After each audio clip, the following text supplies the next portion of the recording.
Marcus Tullius Cicero.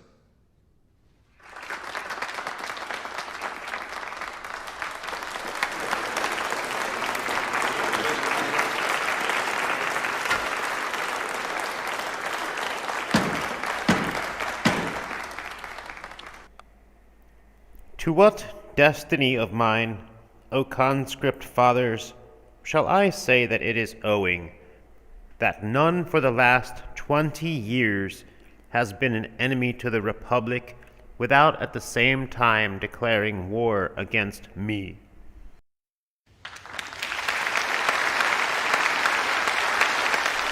Nor is there any necessity for naming any particular person. You yourselves recollect instances in proof of my statement. They have all hitherto suffered severer punishments than I could have wished for them. But I marvel that you, O Antonius, do not fear the end of these men whose conduct you are imitating. And in others I was less surprised at this. None of those men of former times was a voluntary enemy to me. All of them were attacked by me for the sake of the Republic. But you, who have never been injured by me, not even by a word, in order to appear more audacious than Catiline, more frantic than Claudius, have of your own accord attacked me with abuse, and have considered that your alienation from me would be a recommendation of you to impious citizens. What am I to think? That I have been despised? I see nothing either in my life or in my influence in the city or in my exploits or even in the moderate abilities of which I am endowed, which Antonius can despise. Did he think that it was easiest to disparage me in the Senate, a body which has borne its testimony in favor of many most illustrious citizens that they governed the Republic well, but in favor of me alone of all men that I preserved it? Or did he wish to contend with me in the rivalry of eloquence? This indeed is an act of generosity, for what could be a more fertile or richer subject for me than to have to speak in defense of myself and against Antonius? This, in fact, is the truth. He thought it impossible to prove the satisfaction of those men who resembled himself that he was an enemy to his country, if he was not also an enemy to me. And before I make him any reply on the other topics of his speech, I will say a few words respecting the friendship formerly subsisting between us, which he has accused me of violating, for that I consider a most serious charge. He has complained that I pleaded once against his interest. Was I not to plead against one with whom I was quite unconnected, in behalf of an intimate acquaintance, of a dear friend? Was I not to plead against interest acquired not by hopes of virtue, but by the disgrace of youth? Was I not to react against an injustice which that man procured to be done by the obsequiousness of a most iniquitous interposer of his veto, not by any law regulating the privileges of the praetor? But I imagine that this was mentioned by you, in order that you might recommend yourself to the citizens if they are recollected that you were the son-in-law of a freedman, and that your children were the grandsons of Quintus Fadius, a freedman. But you had entirely devoted yourself to my principles, for this is what you said. You had been in the habit of coming to my house. In truth, if you had done so, you would more have consulted your own character and your reputation for chastity, but you did not do so, nor if you had wished it, would Caius Curio had ever suffered you to do so. You have said that you retired in my favor from the contest for augurship. Oh, the incredible audacity! Oh, the monstrous impudence of such an assertion! For at the time when Gnaeus Pompeius and Quintus Hortensius named me as augur, after I had been wished for as such by the whole college, for it was not lawful for me to be put in nomination by more than 2 members of the college, you were notoriously insolvent, nor did you think it possible for your safety to be secured by any other means than by the destruction of the Republic. But was it possible for you to stand for the augurship at a time when Curio was not in Italy, or even at a time when you were elected? Could you have gotten the votes of one single tribe without the aid of Curio, whose intimate friends even were convicted of violence for having been too zealous in your favor? But I have availed myself of your friendly assistance. Of what assistance? Although the instance which you cite I have myself at all times openly admitted, I preferred confessing that I was under obligations to you, letting myself appear to any foolish person not sufficiently grateful. However, what was the kindness that you did me? Not killing me at Brundusium? Would you then have slain the man whom the conqueror himself conferred on you, as you used to boast, the chief rank among all his robbers? You desired to be safe and had enjoined to go to Italy. Grant that you could have slain him. Is not this, O conscript fathers, such a kindness as is done by a banditti who are contented with being able to boast that they have granted their lives to all those men whose lives they have not taken? And if that were really a kindness, then those who slew that man by whom they themselves had been saved, and whom yourself are in the habit of styling most illustrious men, would never have acquired such immortal glory. By what sort of kindness is it to have abstained from committing nefarious wickedness? Is it a case in which it ought not to appear so delightful to me not to have been killed by you, as miserable that it should have been in your power to do such a thing with impunity? However, I grant that it was a kindness, since no greater kindness could be received from a robber. Still, in what point can you call me ungrateful? Ought I not to complain of the ruin of the Republic, lest I should appear ungrateful towards you? But in that complaint, mournful indeed and miserable, but still unavoidable for a man of that rank in which the Senate and people of Rome have placed me, what did I say that was insulting, that was otherwise than moderate, that was otherwise than friendly? And what instance was it not of moderation to complain of the conduct of Marcus Antonius, and yet to abstain from any abusive expressions, especially when you had scattered abroad all the relics of the Republic, when everything was on sale at your house by the most infamous traffic?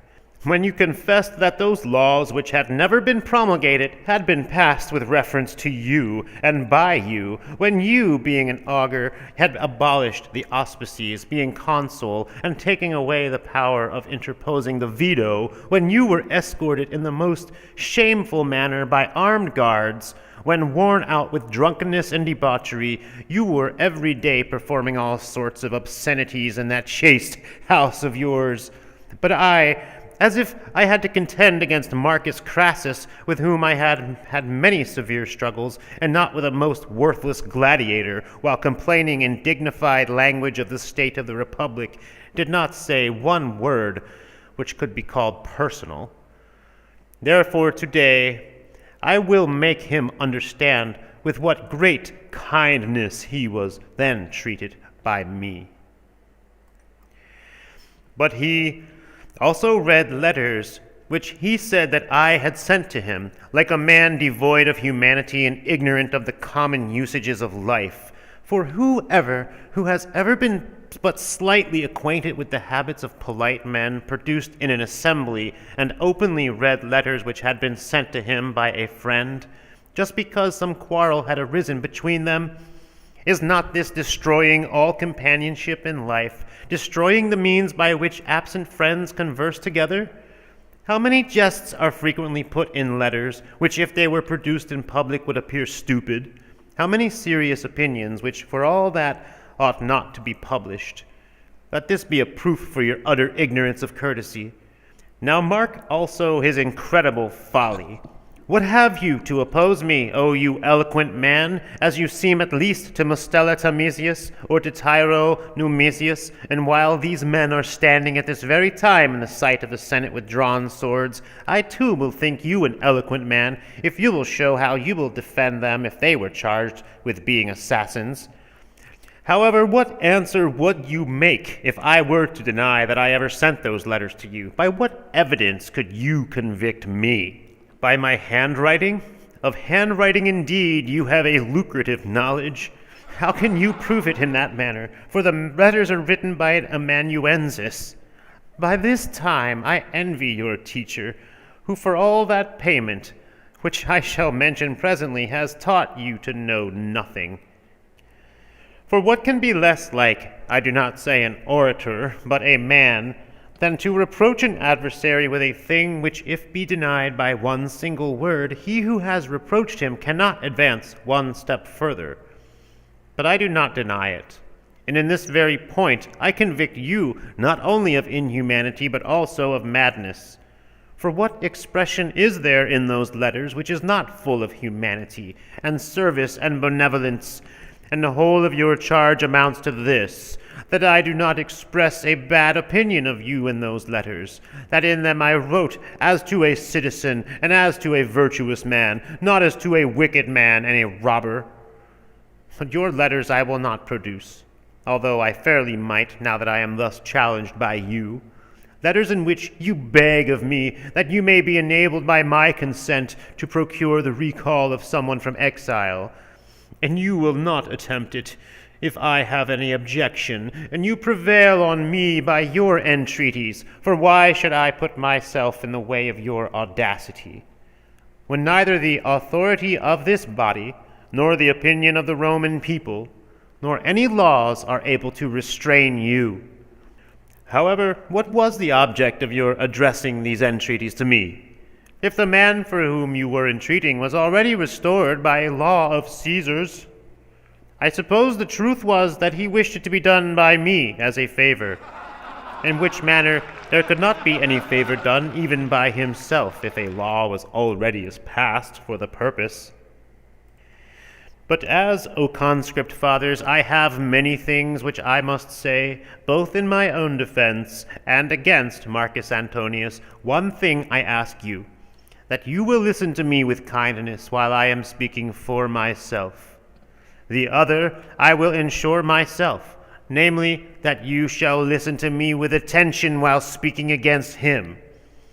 At the same time also I beg this of you, that if you will have been acquainted with my moderation and modesty throughout my whole life, and especially as a speaker, you will not, when today I answer this man in the spirit in which he has attacked me, think that I have forgotten my usual character.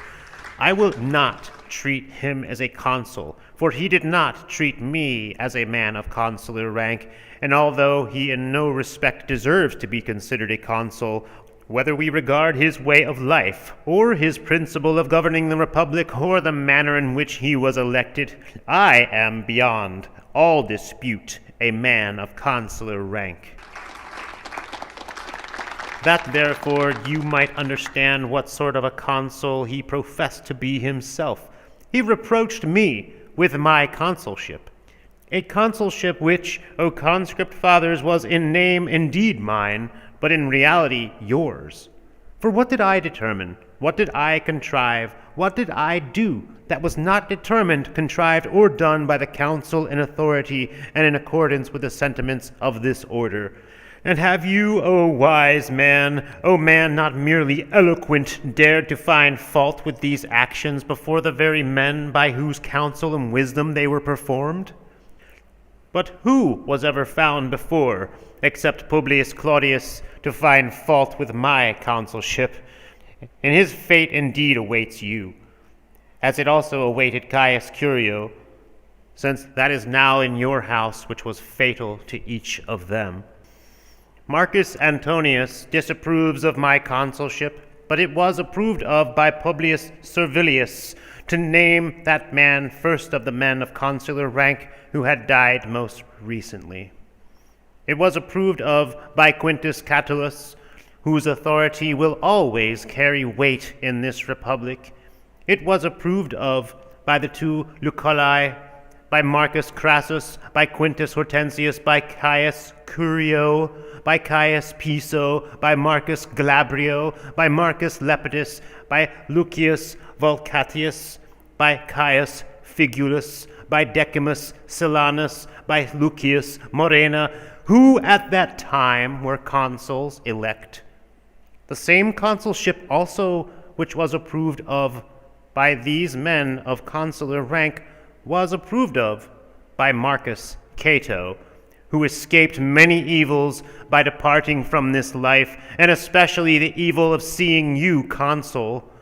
But above all, my consulship was approved of by Gnaeus Pompeius, who, when he first saw me as he was leaving Syria, embracing me and congratulating me, said that it was owing to my services that he was about to see his country again. But why should I mention individuals?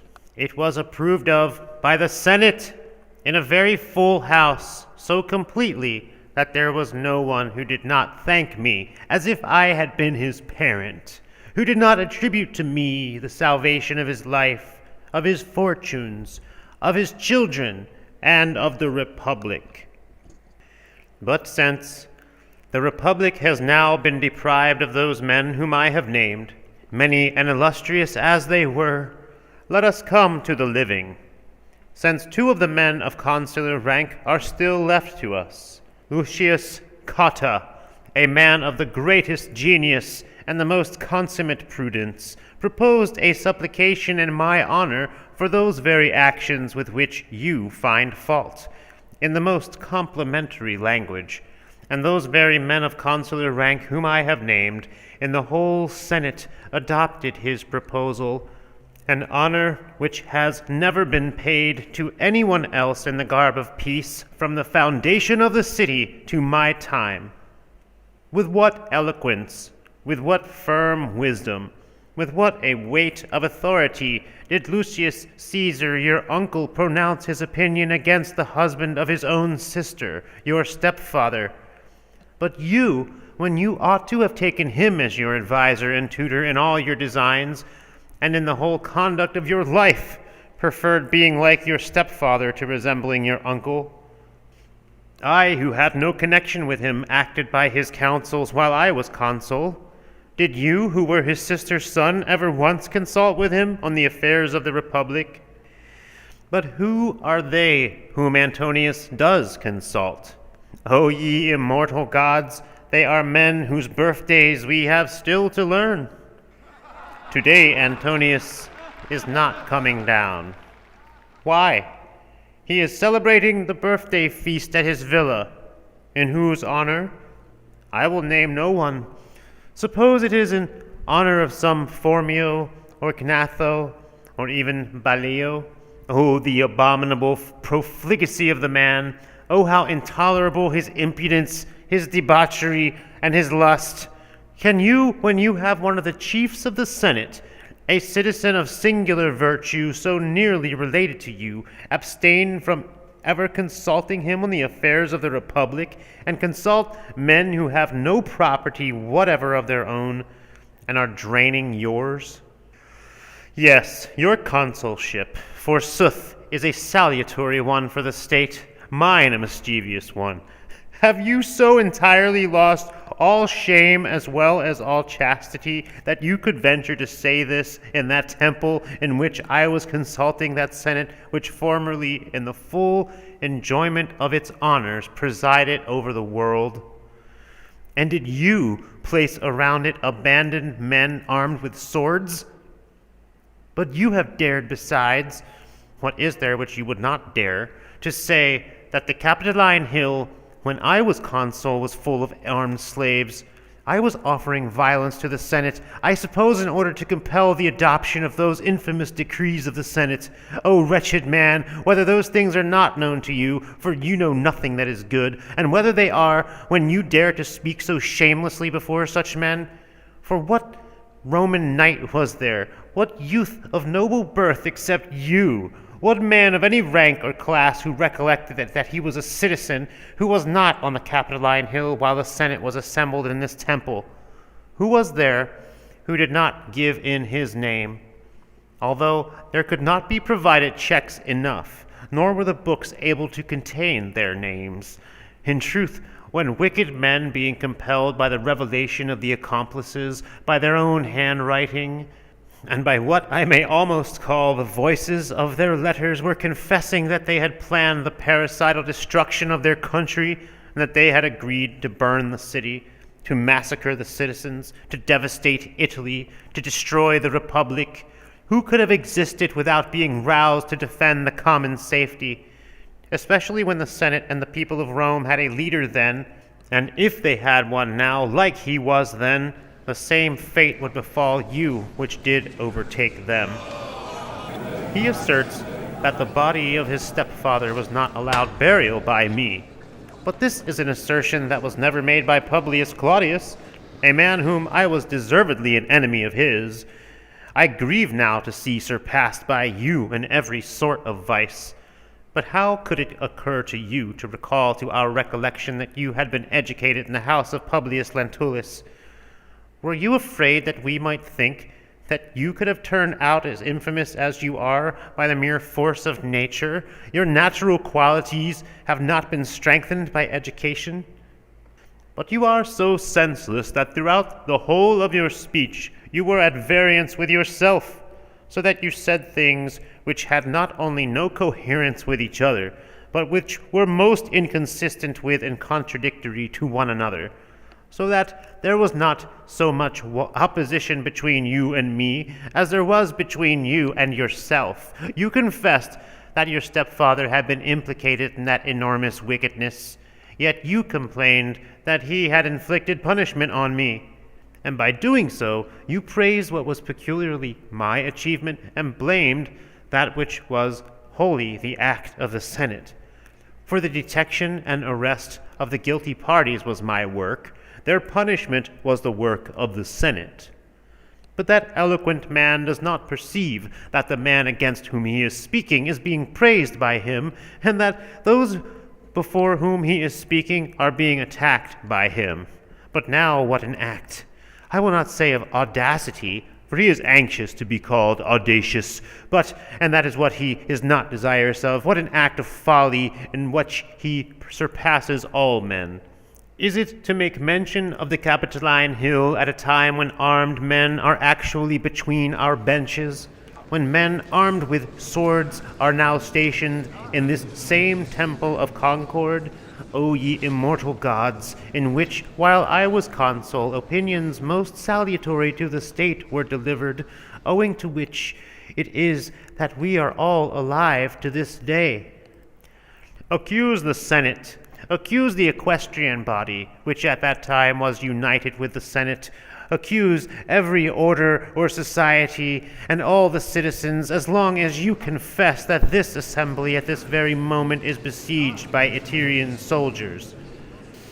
It is not so much a proof of audacity to advance these statements so impudently as of utter want of sense to be unable to see their contradictory nature. For what is more insane than, after you yourself have taken up arms to do mischief to the Republic, to reproach another with having taken them up to secure its safety?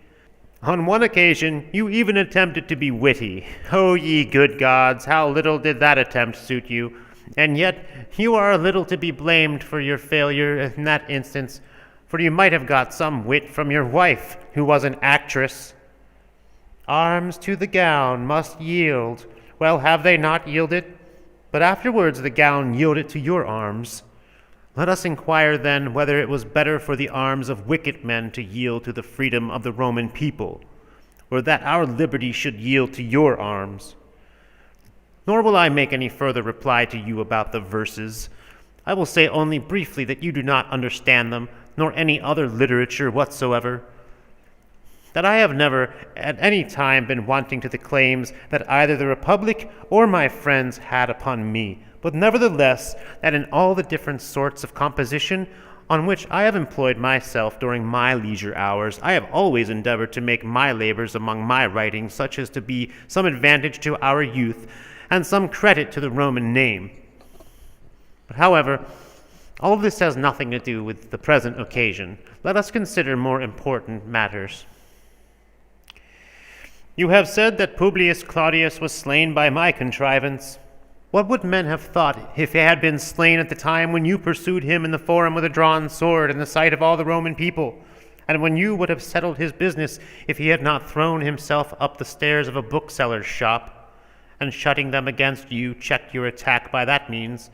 And I confess that at the time I favored you, but even you yourself do not say that I had advised your attempt. But as for Milo, it was not possible even for me to favor his action, for he had finished the business before anyone could suspect that he was going to do it. Oh, but I advised it. I suppose Milo was a man of such a disposition that he was not able to do a service to the Republic if he had not someone to advise him to do it. But I rejoiced at it.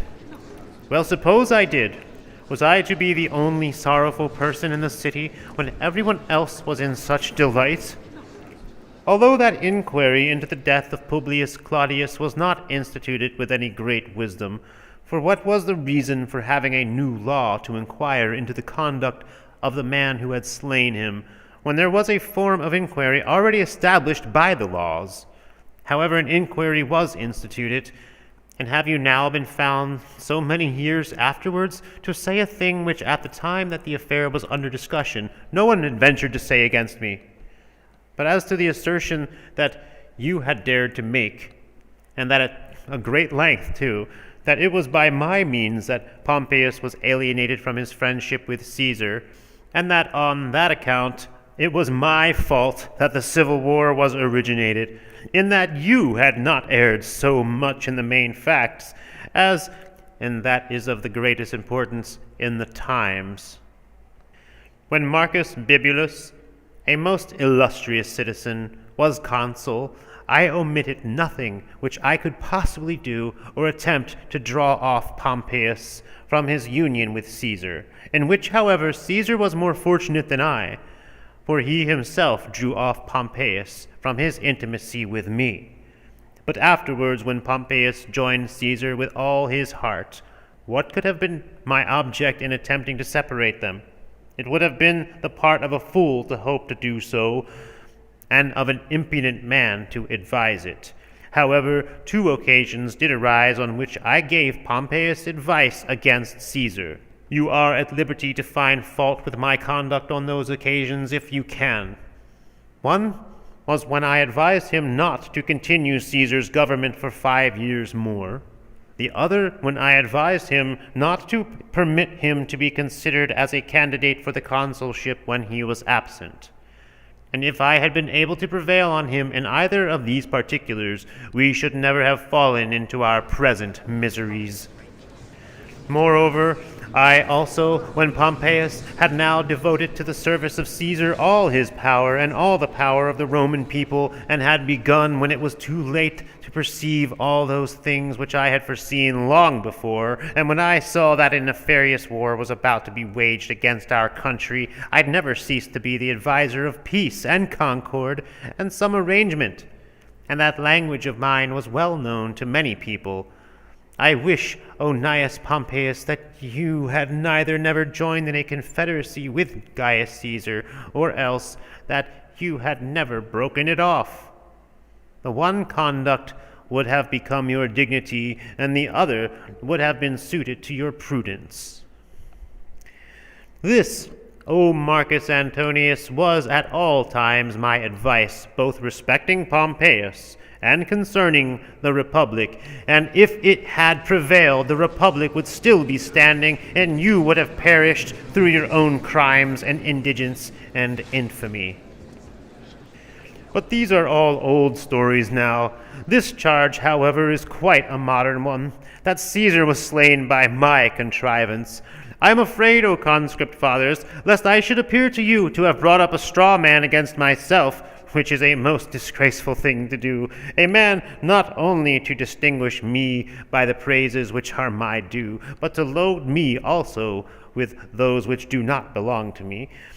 For whoever heard my name mentioned as an accomplice in that most glorious action, and whose name has been concealed, who was in the number of that gallant band?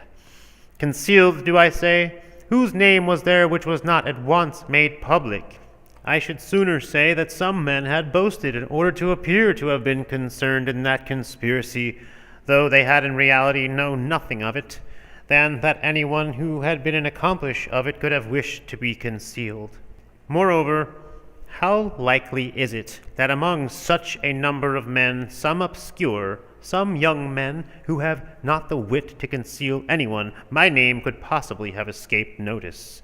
Indeed, if leaders were wanted for the purpose of delivering the country, what need was there of my instigating the bruti, one of whom saw every day in his house the image of Lucius Brutus, and the other saw also the image of Ahala? Were these men to seek counsel from the ancestors of others rather than from their own, and but of doors rather than at home? What Gaius Cassius, a man of that family which could not endure, I will not say the domination, but even the power of any individual.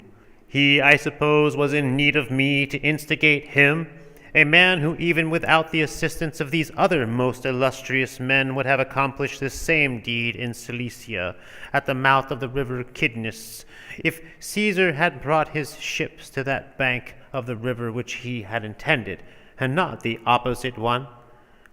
Was Gnaeus Domitius spurred on to seek to recover his dignity, not by the death of his father, a most illustrious man, nor by the death of his uncle, nor by the deprivation of his own dignity, but by my advice and authority? Did I persuade Gaius Trebonius, a man whom I should not have ventured even to advise, on which account the Republic owes him even a larger debt of gratitude, because he preferred the liberty of the Roman people to the friendship of one man, and because he preferred overthrowing arbitrary power to sharing it? Was I the instigator whom Lucius Tullius Cimber followed, a man whom I admired for having performed that action, rather than ever expected that he was unmindful of the personal kindness which he had received, but mindful of his country? What shall I say of the two Servilii?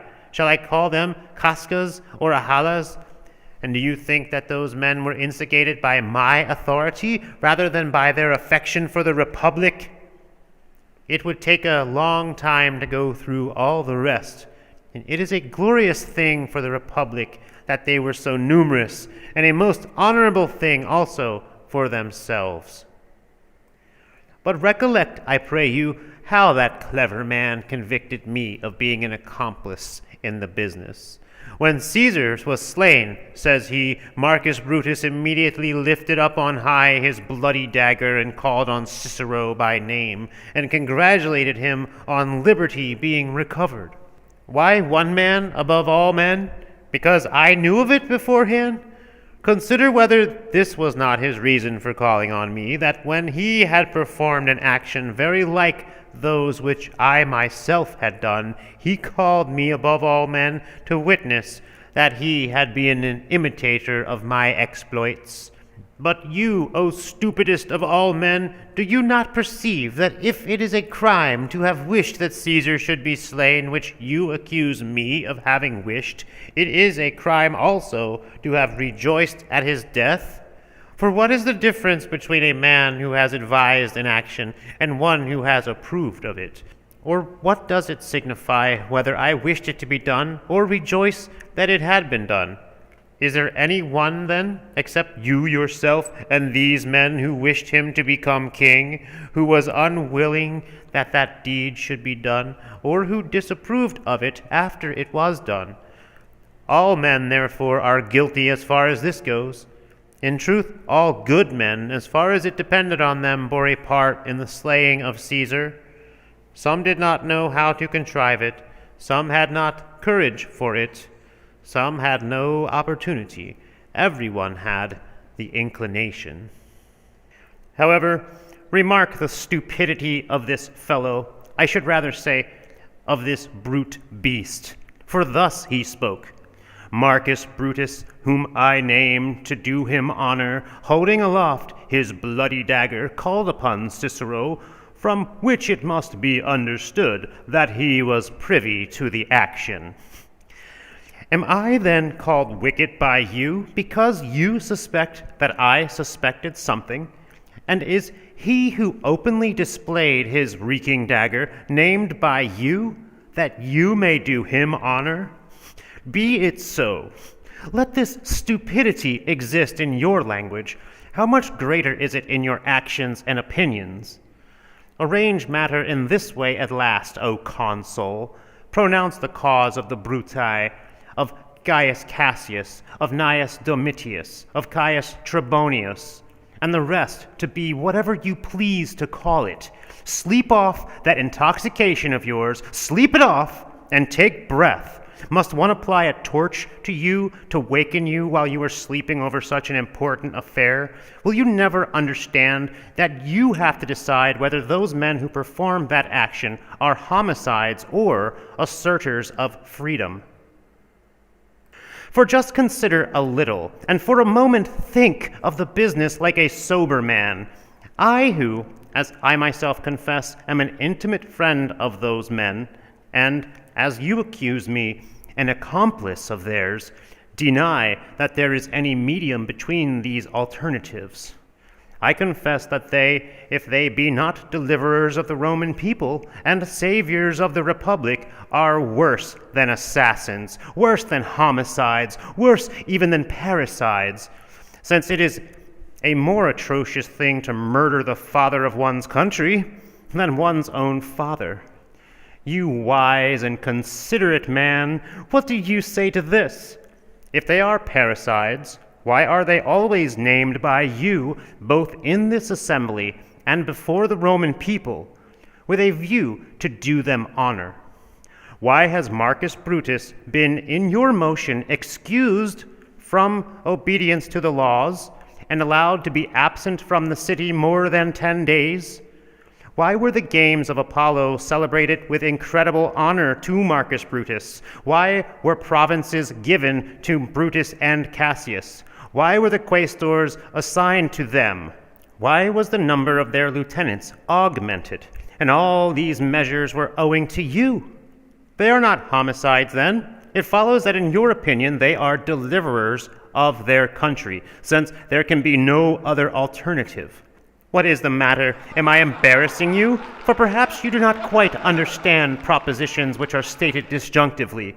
Still, this is the sum total of my conclusion, that since they are acquitted by you of wickedness, they are at the same time pronounced most worthy of the very most honorable rewards.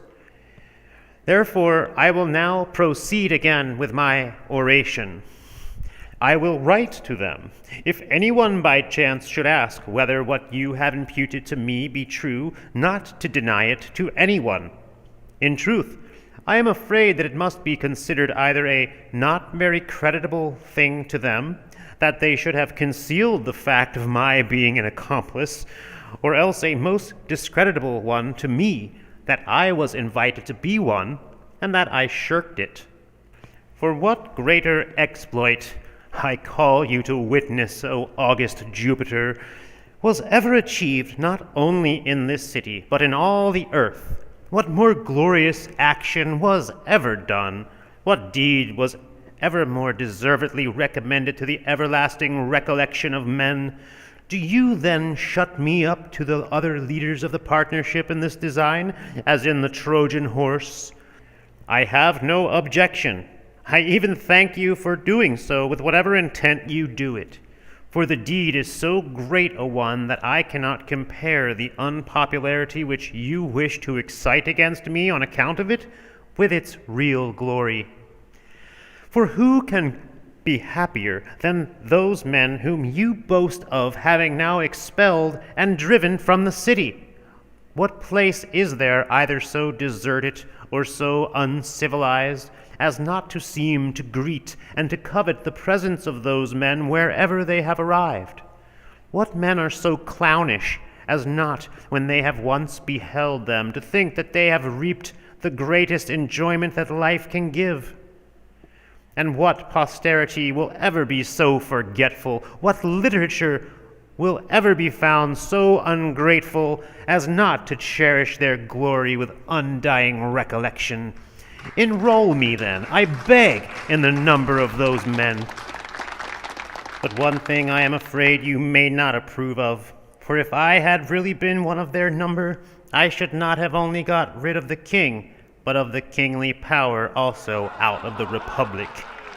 And if I had been the author of the piece, as is said, believe me, I should not have been contented with one act, but should have finished the whole play. Although, if it be a crime to have wished that Caesar might have been put to death, beware, I pray you, O Antonius, of what might be your own case. As it is notorious that you, when at Narbo, formed a plan of the same sort with Gaius Trebonius, and it was on account of your participation in that design that when Caesar was being killed, we saw you called aside by Trebonius. But I see how far I am from any horrible inclination toward praise you for having once in your life had a righteous intention. I return you thanks for not having revealed the matter, and I excuse you for not having accomplished your purpose. That exploit required a man. And if anyone should institute a prosecution against you, and employ that test of old Cassius, who reaped any advantage from it? Take care, I advise you, lest you suit that description. Although in truth that action was, as you used to say, an advantage to everyone who was not willing to be a slave, still it was so to you above all men, who are not merely not a slave, but are actually a king, who delivered yourself from an enormous burden of debt at the temple of Ops, who, by your dealings with the account books, there squandered a countless sum of money, who have had such vast treasures brought to you from Caesar's house, at whose own house there is set up a most lucrative manufactory of false memoranda and autographs, and a most iniquitous market of lands and towns and exemptions and revenues. In truth, what measure except the death of Caesar could possibly have been any relief to your indigent and insolvent condition? You appear to be somewhat agitated. Have you any secret fear that you yourself may appear to have had some connection with that crime? I will release you from all apprehension. No one will ever believe it. It is not like you to deserve well of the Republic. The most illustrious men of the Republic are the authors of that exploit. I only say that you are glad it was done. I do not accuse you of having done it. I have replied to your heaviest accusations. I must now also reply to the rest of them. You have thrown in my teeth the camp of Pompeius and all my conduct at that time, at which time, indeed, if, as I have said before, my counsels and my authority had prevailed, you would this day be in indigence. We should be free, and the Republic would not have lost so many generals and so many armies. For I confess that when I saw that these things certainly would happen, which now have happened, I was greatly grieved, as all the other virtuous citizens would have been if they had foreseen the same things. I did grieve, O conscript fathers, that the Republic which had once been saved by your counsels and mine was fated to perish in a short time. Nor was I so inexperienced in and ignorant of this nature of things as to be disheartened on account of a fondness for life, which while it endured would wear me out with anguish, and when brought to an end would release me from all trouble. But I was desirous that those most illustrious men, the lights of the Republic, should live, so many men of consular rank, so many men of praetorian rank, so many most honorable senators, and besides them all the flower of our nobility and of our youth, and the armies of excellent citizens. And if they were still alive, under ever such hard conditions of peace, for any sort of peace with our fellow citizens appeared to me more desirable than civil war, we should be still this day enjoying the Republic. And if my opinion had prevailed, and if those men, the preservation of whose lives was my main object, elated with the hope of victory, had not been my chief opposers, to say nothing of other results, at all events you would never have continued in this order, or rather in this city. But say you, my speech alienated from me the regard of Pompeius? Was there anyone to whom he was more attached? Anyone with whom he conversed or shared his counsels more frequently? It was indeed a great thing that we, differing as we did respecting the general interest of the Republic, should continue in uninterrupted friendship. But I saw clearly what his opinions and views were, and he saw mine equally. I was for providing for the safety of the citizens in the first place, in order that we might be able to consult their dignity afterwards. He thought more of consulting their existing dignity, but because each of us had a definite object to pursue, our disagreement was the more endurable. But what that extraordinary and almost godlike man thought of me is known to those men who pursued him to Paphos from the battle of Pharsalia. No mention of me was ever made by him that was not the most honorable that could be, and that was not full of the most friendly regret for me, while he confessed that I had the most foresight, and that he had had more sanguine hopes. And do you dare taunt me with the name of that man whose friend you admit that I was, and whose assassin you confess yourself? However, let us say no more of war in which you were too fortunate. I will not reply even with those jests to which you have said that I gave utterance in the camp. That camp was in truth full of anxiety, but although men are in great difficulties, still, provided they are men, they sometimes relax their minds. But the fact that the same man finds fault with my melancholy and also with my jokes is a great proof that I was very moderate in each particular. You have said that no inheritances come to me. Would that this accusation of yours were a true one. I should have more of my friends and connections alive. But how could such a charge ever come into your head? For I have received more than 20 millions of sesterces in inheritances, although in this particular I admit that you have been more fortunate than I. No one has ever made me his heir, except he was a friend of mine, in order that my grief of mine for his loss might be accompanied also with some gain, if it was to be considered as such. But a man whom you never even saw, Lucius Rubrius of Casinum, made you his heir.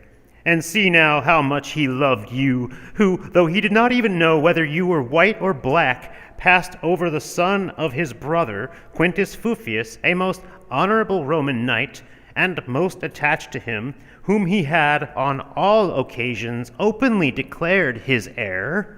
He never even names him in his will. He makes you his heir, whom he had never seen, and at all events had never spoken to.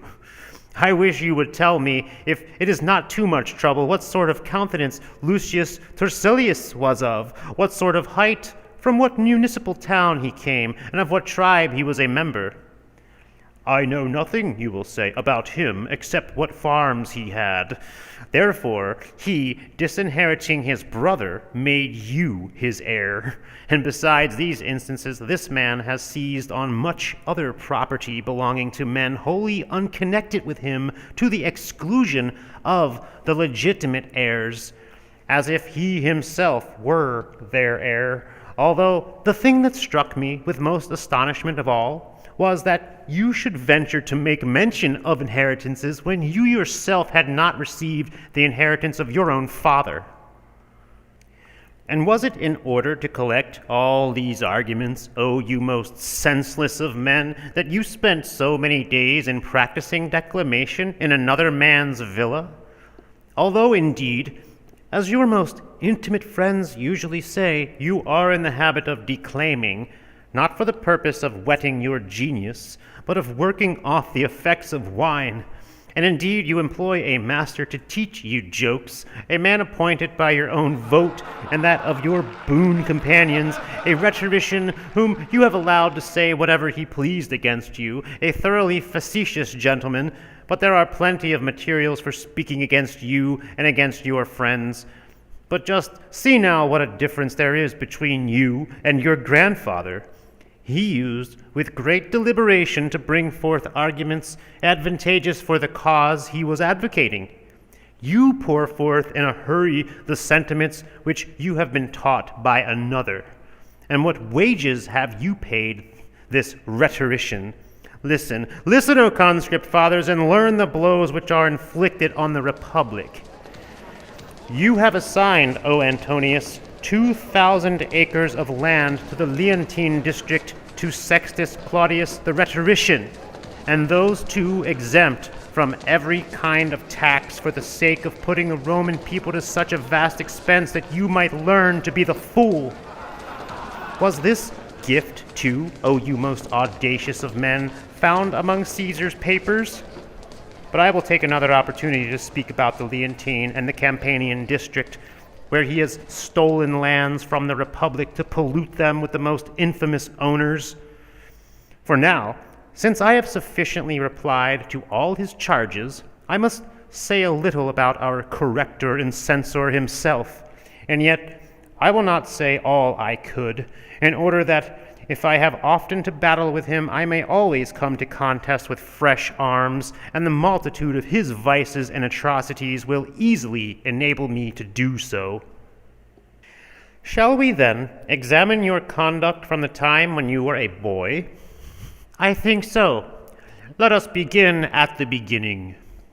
Do you recollect that while you were still clad in the praetexta, you became a bankrupt? That was the fault of your father, you will say. I admit that. In truth, such a defense is full of filial affection, but it is peculiarly suited to your own audacity that you sat among the 14 rows of knights, though by Russian law there was a place appointed for bankrupts, even if anyone had become such by the fault of fortune and not by his own. You assumed the manly gown, which you soon made a womanly one. At first a public prostitute with a regular price for your wickedness, and that not a low one. But very soon Curio stepped in, who carried you off from your public trade, and, as if he had bestowed a matron's robe upon you, settled you in a steady, endurable wedlock. No boy bought for the gratification of passion was ever so wholly in the power of his masters as you were in Curio's. How often has his father turned you out of his house? How often has he placed guards to prevent you from entering, while you, with night for your accomplice, lust for your encourager, and wages for your compeller, were let down through the roof? That house could no longer endure your wickedness. Do you not know that I am speaking of matters with which I am thoroughly acquainted?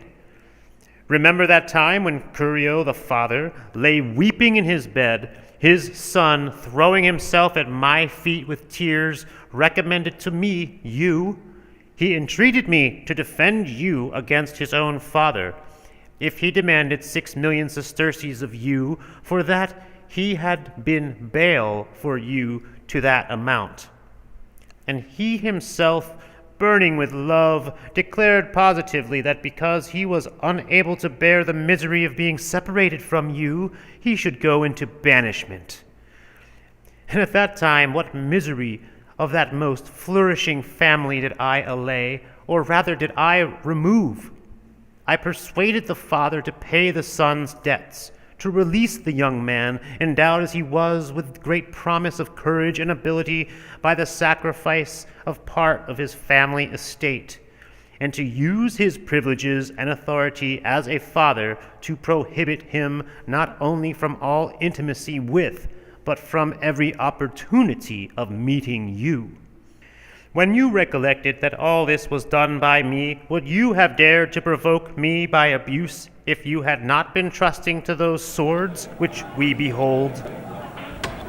But let us say no more of your profligacy and debauchery. There are things which it is not possible for me to mention with honor. But you are all the more free for that, inasmuch as you have not scrupled to be an actor in scenes which a modest enemy cannot bring himself to mention. Mark now, O conscript fathers, the rest of his life, which I will touch upon rapidly, for my inclination hastens to arrive at those things which he did in the time of the Civil War, amid the greatest miseries of the Republic, and at those things which he does every day. And I beg of you, though they are far better known to you than they are to me, still to listen attentively, as you are doing, to the relation of them. For in such cases as it is not the mere knowledge of such actions that ought to excite the mind, but the recollection of them also, although we must at once go into the middle of them, lest otherwise we should be too long in the coming to the end. He was very intimate with Claudius at the time of his consulship. He who now enumerates the kindness which he did me, he was the firebrand to handle all conflagrations, and even in his house he attempted something. He himself well knows what I allude to.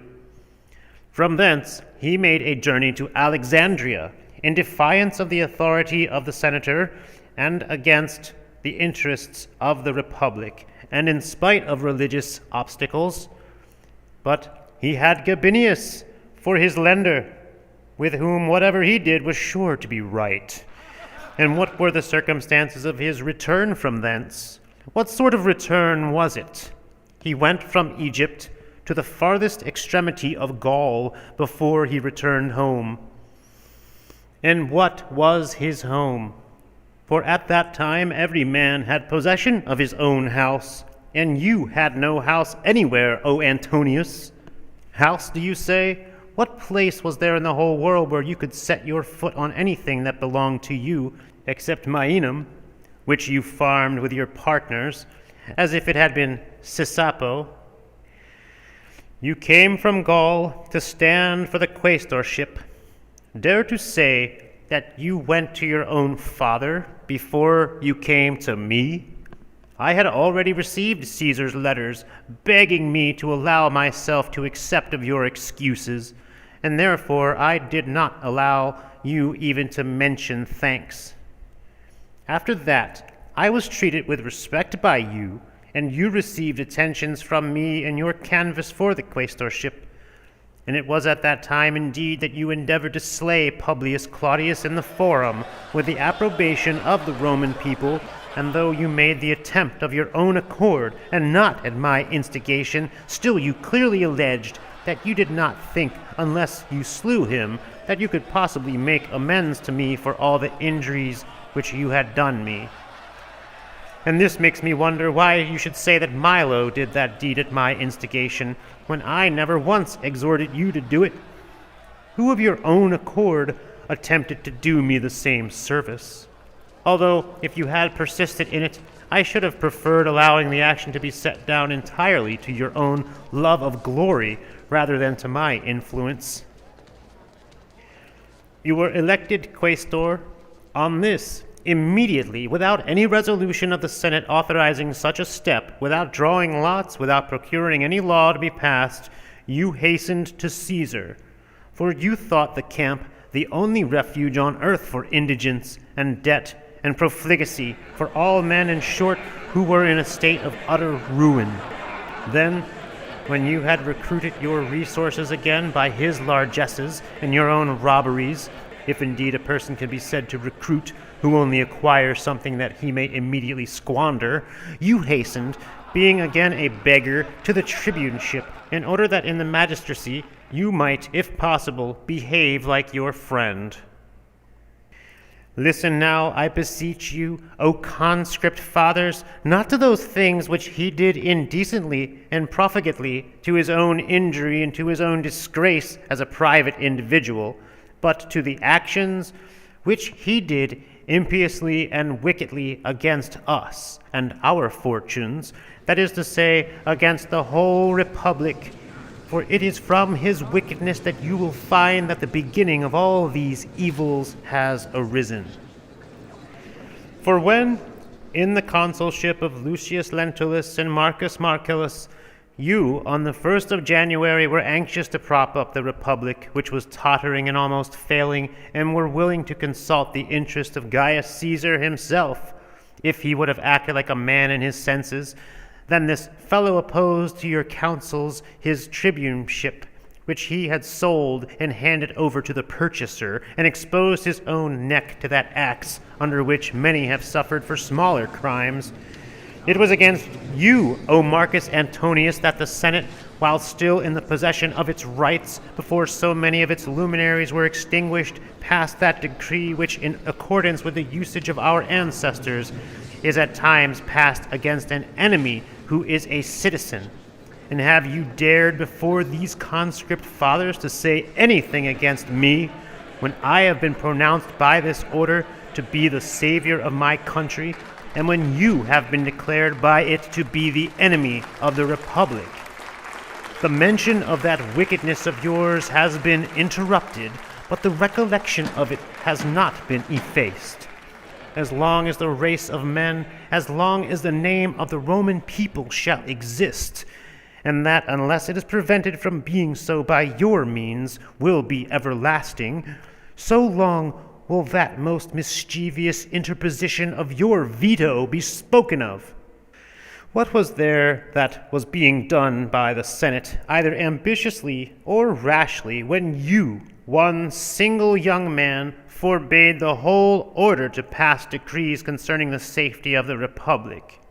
And when you did so, not once only, but repeatedly, nor would you allow anyone to plead with you on behalf of the authority of the Senate, and yet what did anyone entreat of you, except that you would not desire the republic to be entirely overthrown and destroyed?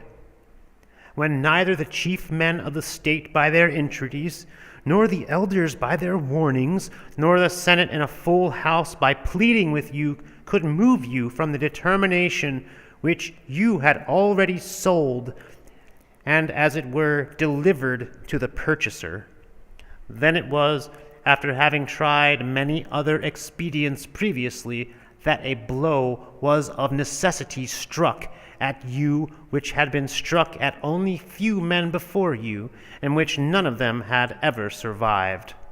Then it was that this order armed the consuls and the rest of the magistrates who were invested with either military or civil command against you, and you never would have escaped them if you had not taken refuge in the camp of Caesar. It was you, I say, Marcus Antonius, who gave Gaius Caesar, desirous as he allegedly was already to overthrow everything into confusion, the principal pretext for waging war against his country. For what other pretense did he allege? What cause did he give for his own most frantic resolution and action, except that the power of interposition by the veto had been disregarded, the privileges of the tribunes taken away, and Antonius's rights abridged by the Senate? I say nothing of how false, how trivial these pretenses were, especially when there could not possibly be any reasonable cause whatsoever to justify anyone taking up arms against his country. But I have nothing to do with Caesar. You must unquestionably allow that the cause of that ruinous war existed in your person. O miserable man, if you are aware, more miserable still if you are not aware, that this is recorded in writings. It is handed down to men's recollection that our very latest posterity in the most distant ages will never forget this fact, that the consuls were expelled from Italy, and with them Gnaeus Pompeius, who was the glory and light of the empire of the Roman people, that all the men of consular rank whose health would allow them to share in that disaster and that flight, and the praetors and men of praetorian rank, and the tribunes of the people, and a great part of the Senate, and all the flower of the youth of the city, and in a word, the Republic itself was driven out and expelled from its abode. As then there is in seeds the cause which produces trees and plants, so of this most lamentable war you were the seed. Do you, O conscript fathers, grieve that these armies of the Roman people have been slain? It is Antonius who slew them. Do you regret your most illustrious citizens? It is Antonius again who has deprived you of them. The authority of this order is overthrown. It is Antonius who has overthrown it. Everything, in short, which we have seen since that time, and what misfortune is there that we have not seen, we shall, if we argue rightly, attribute wholly to Antonius. As Helen was to the Trojans, so has that man been to this republic, the cause of war, the cause of mischief, the cause of ruin. The rest of his tribuneship was like the beginning. He did everything which the Senate had labored to prevent, as being impossible to be done consistently with the safety of the republic. And see now how gratuitously wicked he was, even in accomplishing his wickedness. He restored many men who had fallen under misfortune. Among them no mention was made of his uncle. If he was severe, why was he not so to everyone? If he was merciful, why was he not merciful to his own relations? But I say nothing of the rest. He restored Licinius Lentulica, a man who had been condemned for gambling, and who was a fellow gamester of his own, as if he could not play with a condemned man, but in reality, in order to pay by a straining of the law in his favor what he had lost by the dice. What reason did you allege to the Roman people why it was desirable that he should be restored? I suppose you said that he was absent when the prosecution was instituted against him, that the cause was decided without his having been heard in his defense, and that there was not by a law any judicial proceeding established with reference to gambling, that he had been put down by violence or by arms, or lastly, as was said in the case of your uncle, that the tribunal had been bribed with money. Nothing of this sort was said. Then he was a good man, and one worthy of the Republic. That indeed would have been nothing to the purpose, but still, since being condemned does not go for much, I would forgive you if that were the truth. Does not he restore to the full possession of his former privileges the most worthless man possible? One who would not hesitate to play at dice, even in the forum, and one who has been convicted under the law which exists respecting gambling. Does he not declare in the most open manner his own propensities? That in the same tribuneship, when Caesar, while on his way into Spain, had given him Italy to trample on, what journeys did he make in every direction? How did he visit the municipal towns? I know that I am only speaking of matters which have been discussed in everyone's conversation, and that the things which I am saying and am going to say are better known to everyone who was in Italy at the time than to me who was not. Still I mention the particulars of his conduct, although my speech cannot possibly come up to your own personal knowledge. When was such wickedness ever heard of as existing upon earth, or shamelessness, or such open infamy? The tribune of the people was borne along in a chariot.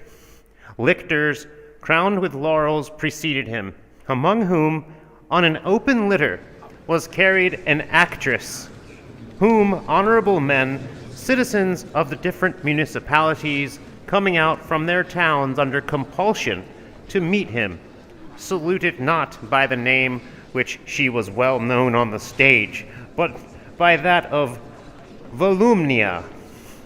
A car followed full of pimps, then a lot of debauched companions, and then his mother, utterly neglected, followed the mistress of her profligate son as if she had been her daughter-in-law. Oh, the disastrous fecundity of that miserable woman! With such marks of such wickedness as did that fellow stamp every municipality and prefecture and colony, and in short, the whole of Italy. To find fault with the rest of his actions, O conscript fathers, is difficult, and somewhat unsafe. He was occupied in war. He glutted himself with the slaughter of citizens who bore no resemblance to himself. He was fortunate, if at least there can be any good fortune in wickedness. But since we wish to show a regard for the veterans, although the cause of the soldiers is very different from yours, they followed their chief. You went to seek for a leader. Still, that I may not give you any pretense for stirring up odium against me among them, I will say nothing of the nature of the war. When victorious, you returned with the legions from Thessaly to Brundusium. There you did not put me to death. It was a great kindness, for I confess that you could have done it, although there was no one of these men who were with you at the time who did not think that I ought to be spared. For so great is men's affection for their country that I was sacred even in the eyes of your legions, because they recollected that the country had been saved by me. However, grant that you did give me what you did not take away from me, and that I have my life as a present from you. Since it was not taken from me by you, was it possible for me, after all your insults, to regard that kindness of yours as I regarded it at first, especially after you saw that you must hear this reply from me? You came to Brundusium, to the bosom and embraces of your actress. What is the matter? Am I speaking falsely? How miserable is it not to be able to deny a fact which is disgraceful to confess? If you had no shame before the municipal towns, had you none even before your veteran army? For what soldier was there who did not see her at Brundusium? Who was there who did not know she had come so many days' journey to congratulate you? Who was there who did not grieve that he was so late in finding out how worthless a man he had been following? Again, you made a tour through Italy, with that same actress for your companion. Cruel and miserable was the way in which you led your soldiers into the towns. Shameful was the pillager in every city of gold and silver, and above all of wine. And besides all this, while Caesar knew nothing about it, as he was at Alexandria, Antonius, by the kindness of Caesar's friends, was appointed his master of the horse. Then he thought that you could live with Hippia by virtue of his office, and that he might give horses which were the property of the state to Sergius the buffoon, at the time when he had elected for himself to live in, not the house which he now dishonors, but that of Marcus Piso. Why need I mention his decrees, his robberies, the possessions of inheritances which were given him, and those too which were seized by him? Want compelled him. He did not know where to turn. That great inheritance from Lucius Rubrius and that other from Lucius Turselius had not yet come to him. He had not yet succeeded as an unexpected heir to the place of Gnaeus Pompeius and of many others who were absent. He was forced to live like a robber, having nothing beyond what he could plunder from others. However, we will say nothing of these things which are acts of a more hardy sort of villainy.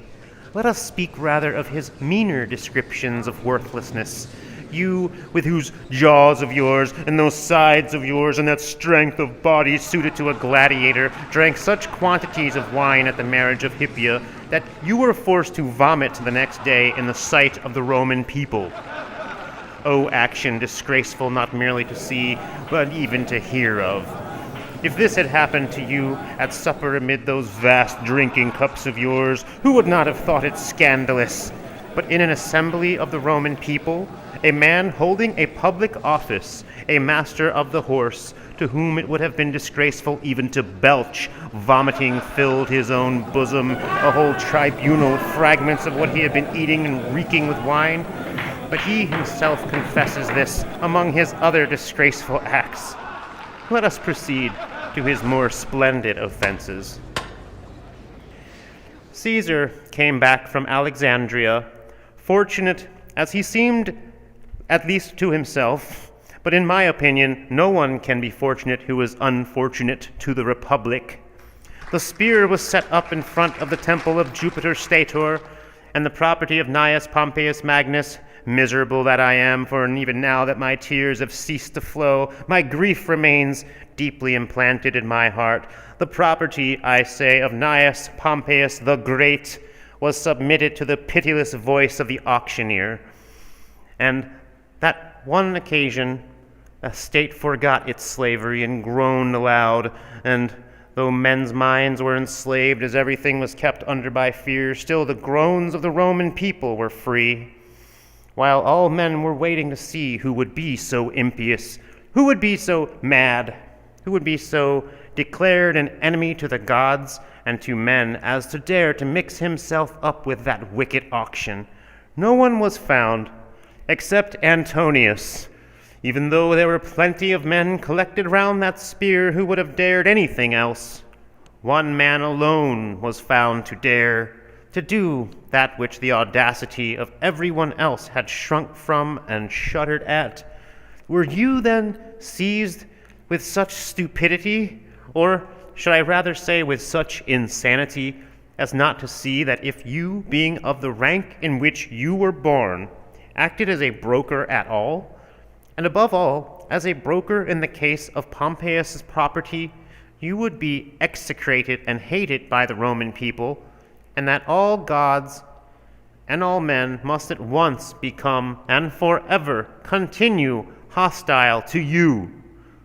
But with what violence did that glutton immediately proceed to take possession of the property of that man, to whose valor it had been owing that the Roman people had been more terrible to foreign nations, while his justice had made it dearer to them. When, therefore, this fellow had begun to wallow in the treasures of that great man, he began to exult like a buffoon in a play who has lately been a beggar and has become suddenly rich. But as some poet or other says, ill-gotten gains come quickly to an end. It is an incredible thing, and almost a miracle, how he, in a few, not months, but days, squandered all that vast wealth. There was an immense quantity of wine, an excessive abundance of very valuable plate, much precious apparel, great quantities of splendid furniture, and other magnificent things in many places, such as one was likely to see belonging to a man who was not indeed luxurious, but who was very wealthy. Of all this, in a few days, there was nothing left. What Charybdis was ever so voracious? Charybdis, do I say? Charybdis, if she existed at all, was only one animal.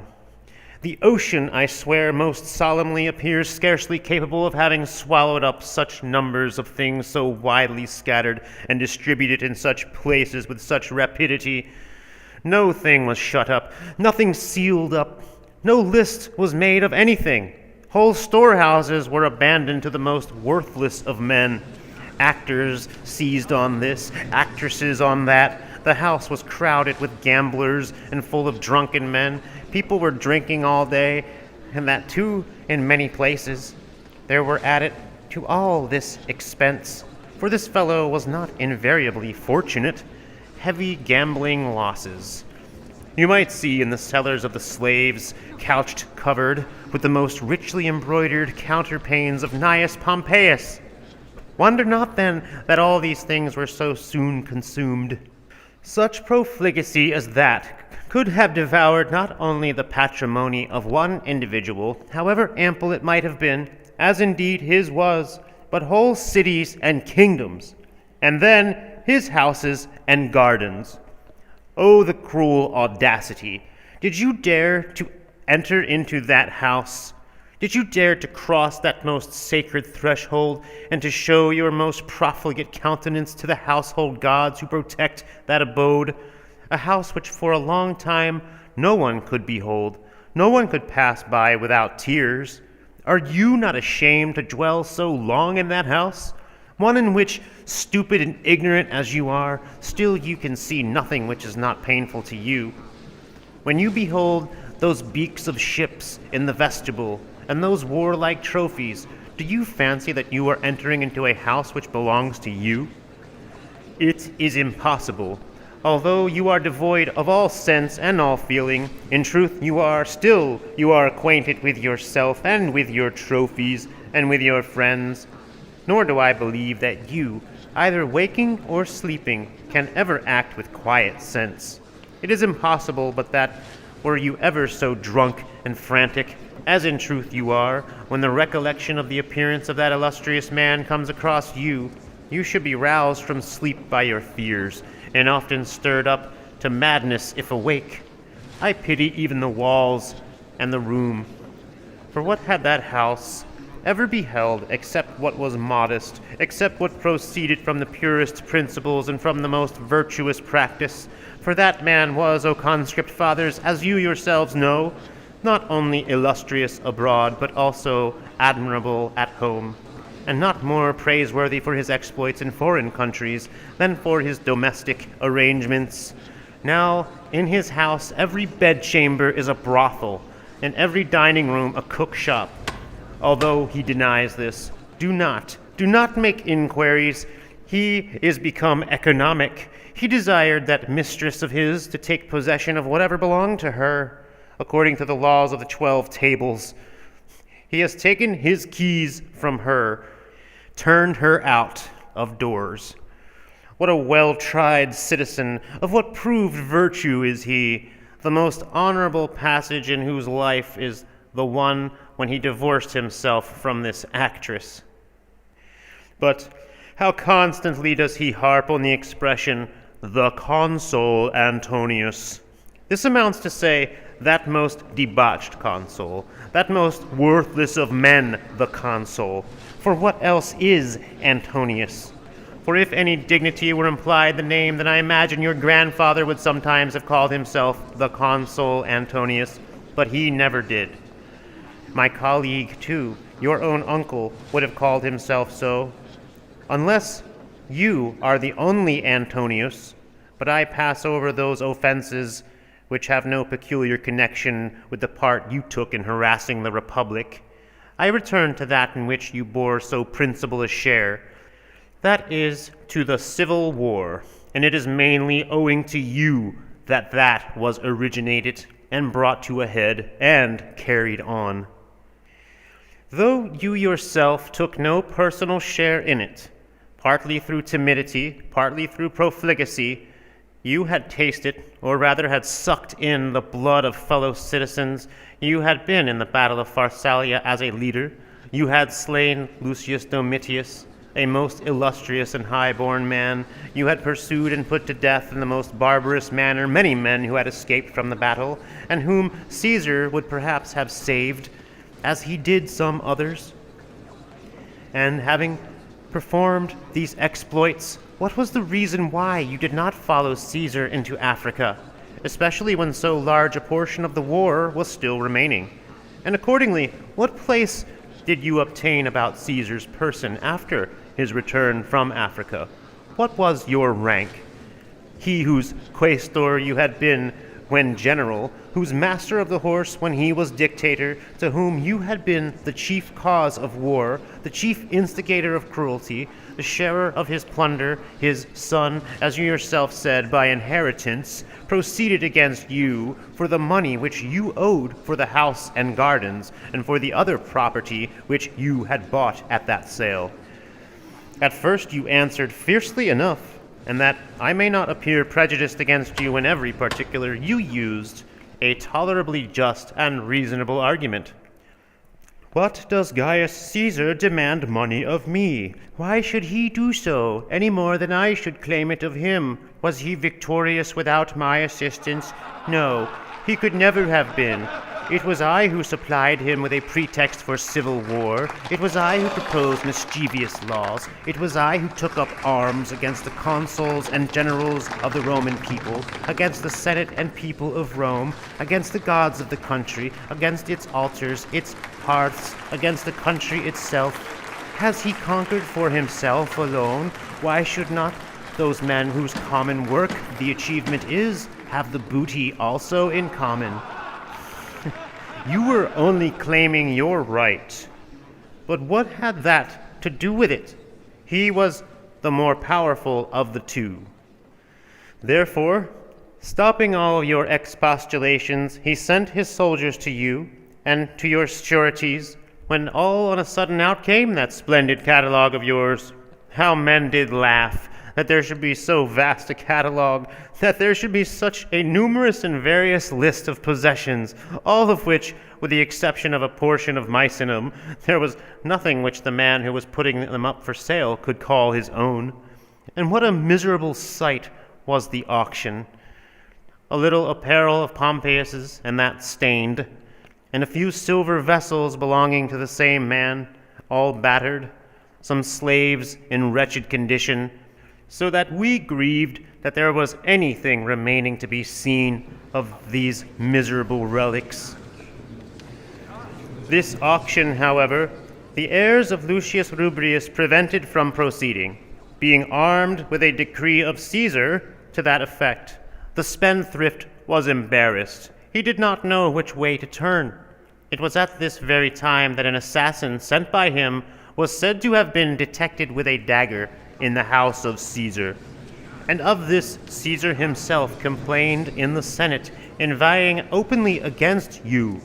Caesar departs to Spain, having granted you a few days' delay for making the payment on account of your poverty. Even then, you do not follow him. Had so good a gladiator as you retired from business so early? Can anyone then fear a man who was as timid as this man in upholding his party, that is, in upholding his own fortunes? After some time, he at last went into Spain, but, as he says, he could not arrive there in safety. How then did Dolabella manage to arrive there? Either, O Antonius, that cause ought never to have been undertaken, or, when you had undertaken it, it should have been maintained to the end. Thrice did Caesar fight against his fellow citizens in Thessaly, in Africa, and in Spain. Dolabella was present at all these battles. In the battle in Spain, he even received a wound. If you ask my opinion, I wish he had not been there. But still, if his design at first was blamable, his constancy and firmness were praiseworthy. But what shall we say of you? In the first place, the children of Gnaeus Pompeius sought to be restored to their country. Well, this concerned the common interest of the whole party. Besides that, they sought to recover their household gods, the gods of their country, their altars, their hearths, their tutelar gods of their family, all of which you had seized upon. And when they sought to recover those things by force of arms which belonged to them by the laws, who was it most natural?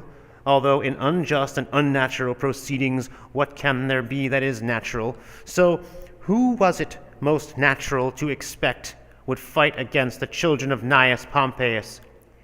Who? Why, you who had bought their property. Were you at Narbo to be sick over the tables of your entertainers, while Dolabella was fighting your battles in Spain? And what return was that of yours from Narbo? He even asked why I had returned so suddenly from my expedition. I have just briefly explained to you, O conscript fathers, the reason of my return. I was desirous, if I could, to be of service to the Republic even before the 1st of January. For as to your question, how I had returned in the first place, I returned by daylight, not in the dark, In the second place, I returned in shoes and in my Roman gown, not in any Gallic slippers or barbarian mantle.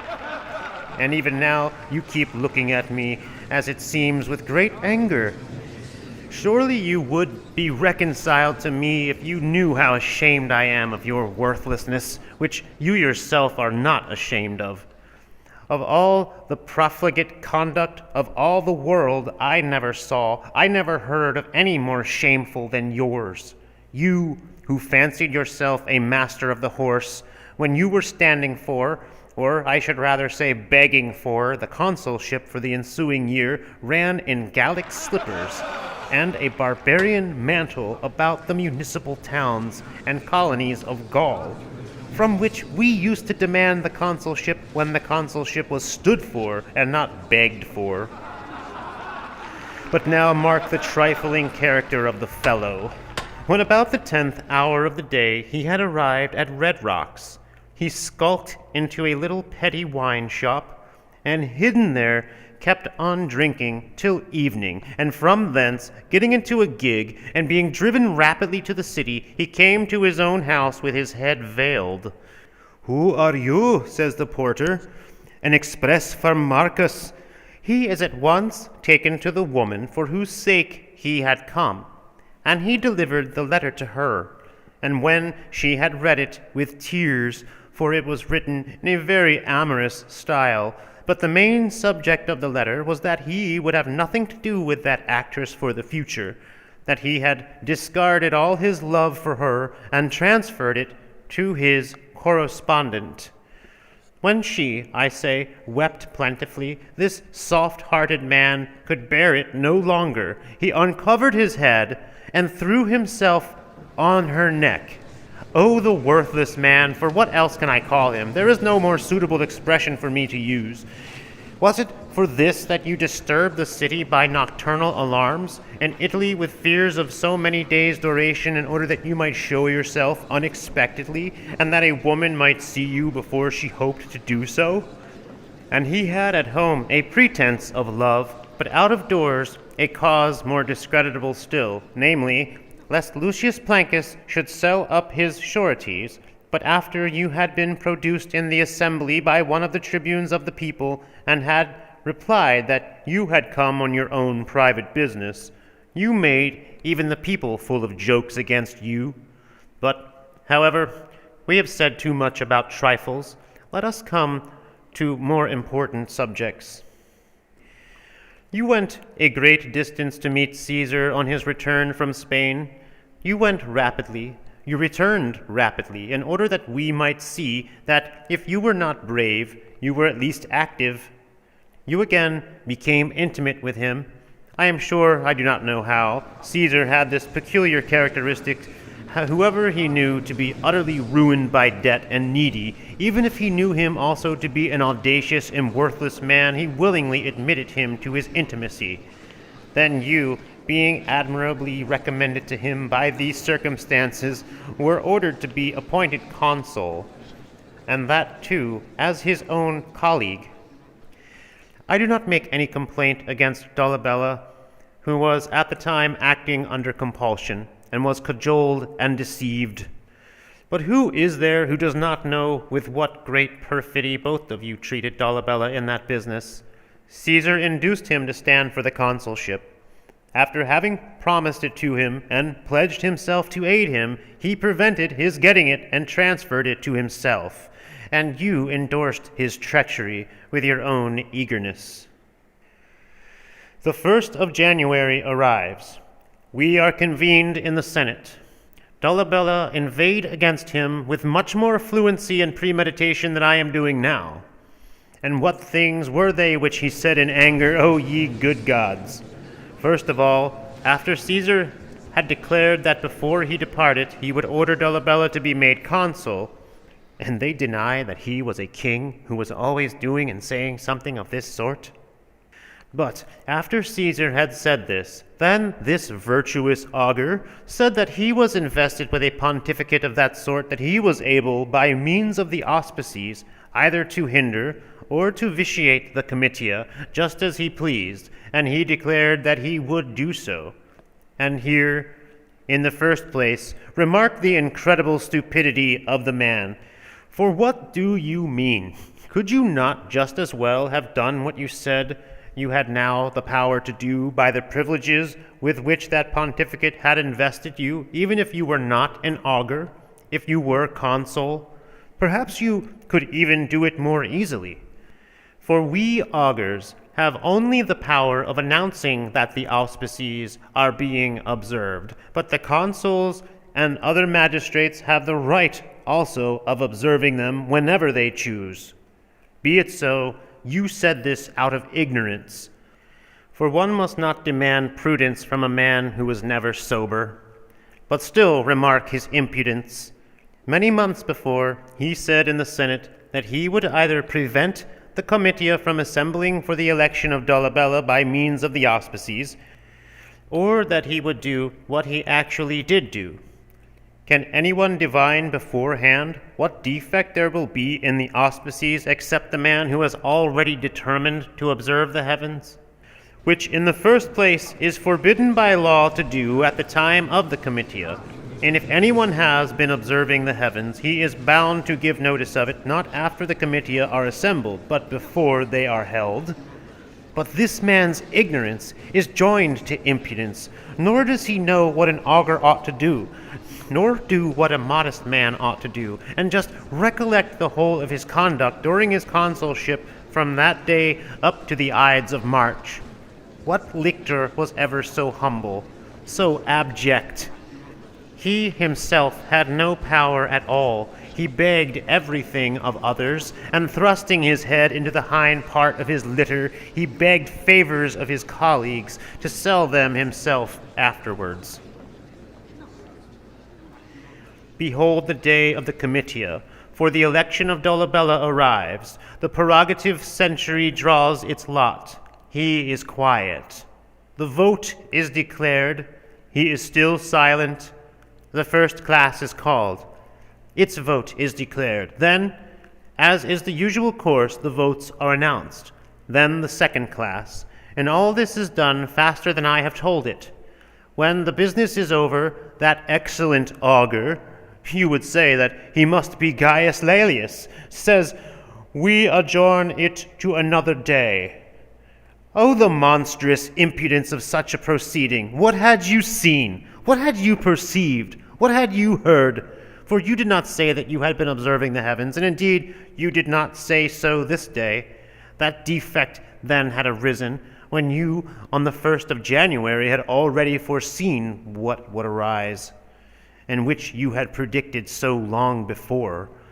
Therefore, in truth, you have made a false declaration respecting the auspices, to your own great misfortune, I hope, rather than that of the Republic. You laid the Roman people under the obligations of religion. You, as augurs, interrupted an augur. You, as consul, interrupted a consul by a false declaration concerning the auspices. I will say no more, lest I should seem to be pulling to pieces the acts of Dolabella, which must inevitably some time or other be brought before our college. But take notice of the arrogance and insolence of the fellow. As long as you please, Dolabella is a consul irregularly elected. Again, while you please, he is a consul elected with all proper regard to the auspices. If it means nothing when an augur gives this notice in those words in which you gave notice, then confess that you, when you said, "We adjourn this to another day," were not sober. But if those words have any meaning, then I, as an augur, demand of my colleague to know what that meaning is. But, lest by any chance, while enumerating his numerous exploits, our speech should pass over the finest action of Marcus Antonius, let us come to the Lupercalia. He does not dissemble, O conscript fathers. It is plain that he is agitated. He perspires. He turns pale.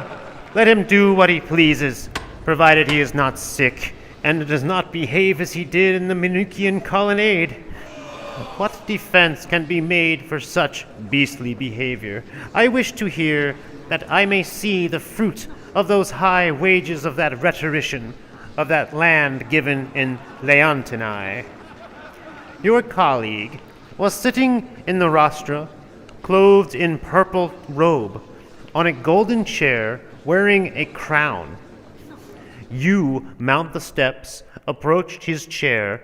If you were a priest of Pan, you ought to have recollected that you were consul too. You display a diadem. There is a groan over the whole forum. Where did the diadem come from? For you had not picked it up when lying on the ground, but you had brought it from home with you, a premeditated and deliberately planned wickedness. You placed the diadem on his head amid the groans of the people. He rejected it amid great applause. You, then alone, O wicked man, were found both to advise the assumption of kingly power and to wish to have him for your master, who was your colleague, and also to try what the Roman people might be able to bear and to endure. Moreover, you even sought to move his pity. You threw yourself at his feet as a suppliant. Begging for what? To be a slave?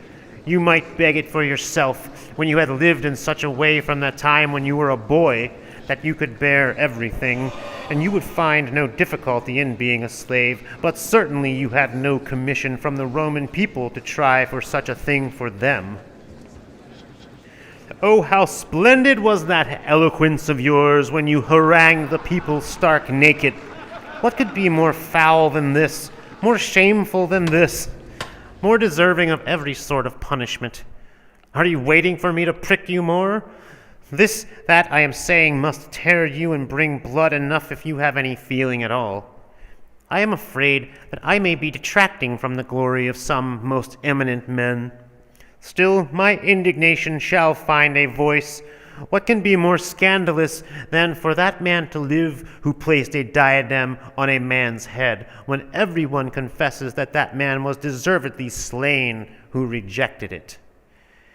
And moreover, he caused it to be recorded in the annals under the head of Lupercalia, that Marcus Antonius the consul, by command of the Roman people, had offered the kingdom to Gaius Caesar, perpetual dictator, and that Caesar had refused to accept it. I am now not much surprised at your seeking to disturb the general tranquility, at your hating not only the city, but the light of day, and at your living with a pack of abandoned robbers, disregarding the day, and yet regarding nothing beyond the day. For where can you be safe in peace? What place can there be for you where laws and courts of justice have sway, both of which you, as far as you lay, destroyed by the substitution of kingly power? Was it for this that Lucius Tarquinius was driven out, that Spurius Cassius and Spurius Maelius and Marcus Manlius were slain, that many years afterwards a king might be established at Rome by Marcus Antonius, though the bare idea was an impiety? However, let us return to the auspices. With respect to all the things which Caesar was intending to do in the Senate on the Ides of March, I ask whether you have done anything. I heard, indeed, that you had come down prepared, because you thought that I intended to speak about your having made a false statement respecting the auspices, though it was still necessary for us to respect them. The fortune of the Roman people saved us from that day. Did the death of Caesar also put an end to your opinion respecting the auspices? But I have come to mention that occasion which must be allowed to precede those matters which I had begun to discuss. What a flight was that of yours! What alarm was yours on that miserable day! How from the consciousness of your wickedness did you despair of your life? How, while fleeing, while you enabled secretly to get home by the kindness of those men who wished to save you, thinking you would show more sense than you do, oh, how vain, have at all times been my two true predictions of the future. I told those deliverers of ours in the capital, when they wished me to go to you to exhort you to defend the Republic, that as long as you were in fear, you would promise everything, but that as soon as you had emancipated yourself from alarm, you would be yourself again. Therefore, while the rest of the men of consular rank were going backward and forward to you, I adhered to my opinion. Nor did I see you at all that day, or the next, nor did I think it possible for an alliance between virtuous citizens and a most unprincipled enemy to be made, so as to last by any treaty or engagement whatsoever. The third day I came into the temple of Tullius, even then very much against my will, as armed men were blockading all the approaches. What a day was that for you, O Marcus Antonius, although you showed yourself all on a sudden an enemy to me. Still I pity you for having envied yourself. What a man, O ye immortal gods, and how great a man might you have been if you had been able to preserve the inclination you displayed that day. We should still have peace, which was made then by the pledge of a hostage, a boy of noble birth, the grandson of Marcus Bamballo.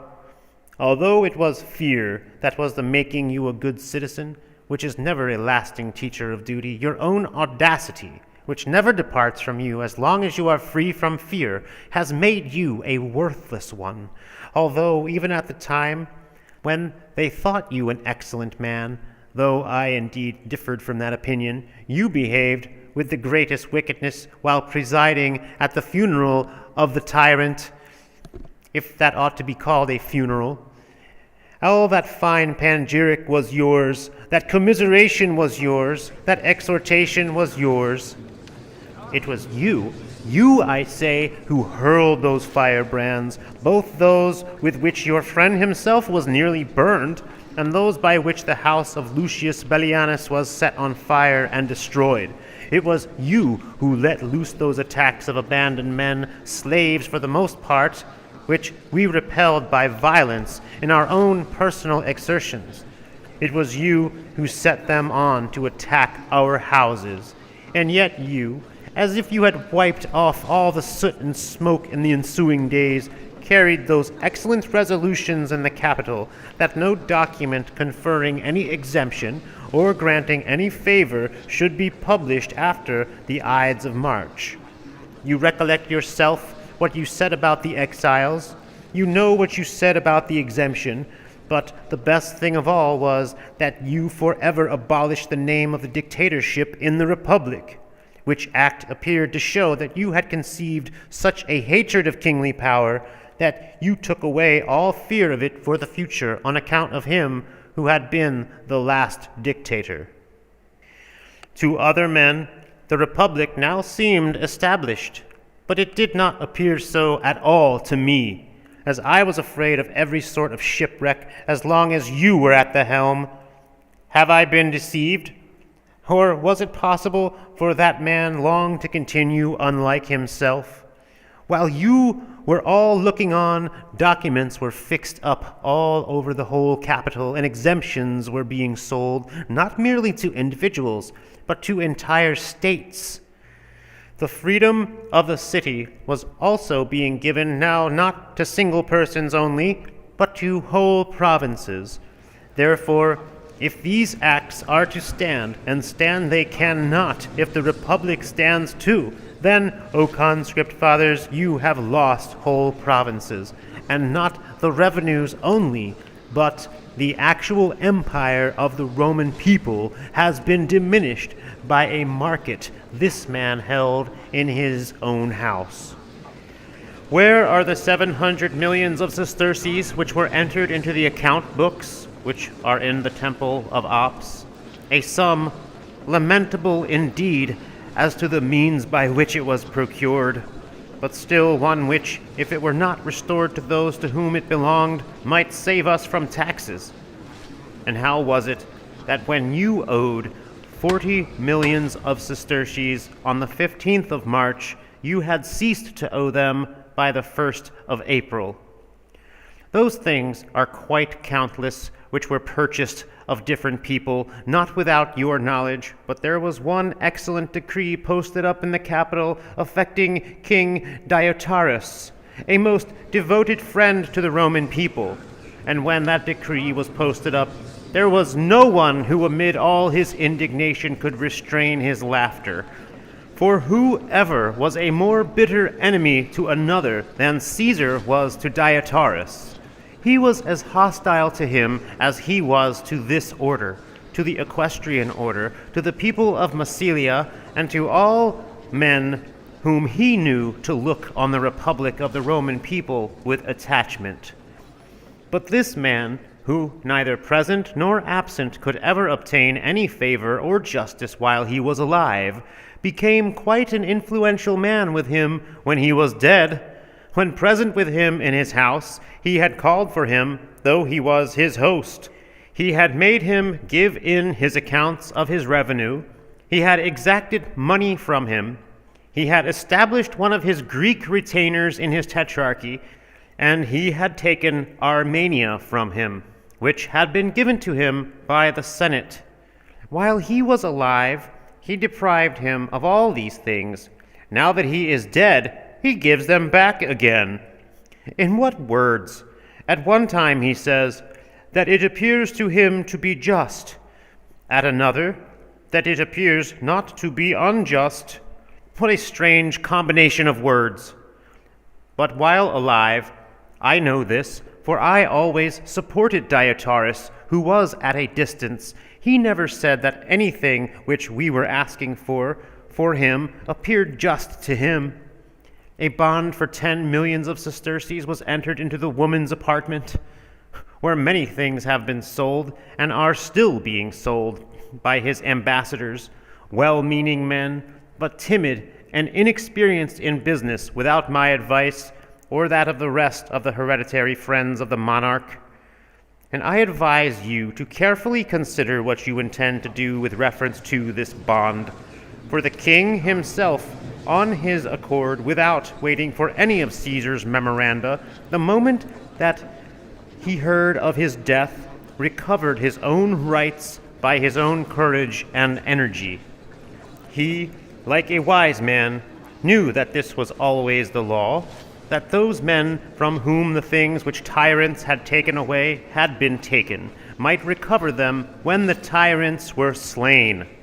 No lawyer, therefore, not even he who is your lawyer and yours alone, and by whose advice you do all these things, will say that anything is due to you by virtue of that bond for those things which had been recovered before that bond was executed. For he did not purchase them of you, but before you undertook to sell him his own property, he had taken possession of it. He was a man, we indeed deserve to be despised, who hate the author of the actions, but uphold the actions themselves. Why need I mention the countless mass of papers, the innumerable autographs, which have been brought forward, writings of which there are imitators who sell their forgeries as openly as if they were gladiators' paybills. Therefore, there are now such heaps of money piled up in that man's house that it is weighed out instead of being counted. But how blind is avarice! Lately, too, a document has been posted up by which the most wealthy cities of the Cretans are released from tribute, and by which it is ordained that after the expiration of the consulship of Marcus Brutus, Crete shall cease to be a province. Are you in your senses? Ought you not to be put in confinement? Was it possible for there really to be a decree of Caesar's exempting Crete after the departure of Marcus Brutus, when Marcus had no connection whatever with Crete while Caesar was alive? But by the sale of this decree, that you may not, O conscript fathers, think it wholly ineffectual, you have lost the province of Crete. There was nothing in the whole world which anyone wanted to buy that this fellow was not ready to sell.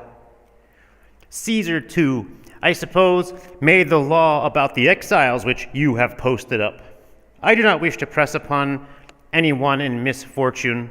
I only complain in the first place that the return of those men has had discredit thrown upon it, whose cause Caesar judged to be different from that of the rest, and in the second place I do not know why you do not mete out the same measure to all, for there cannot be more than 3 or 4 left.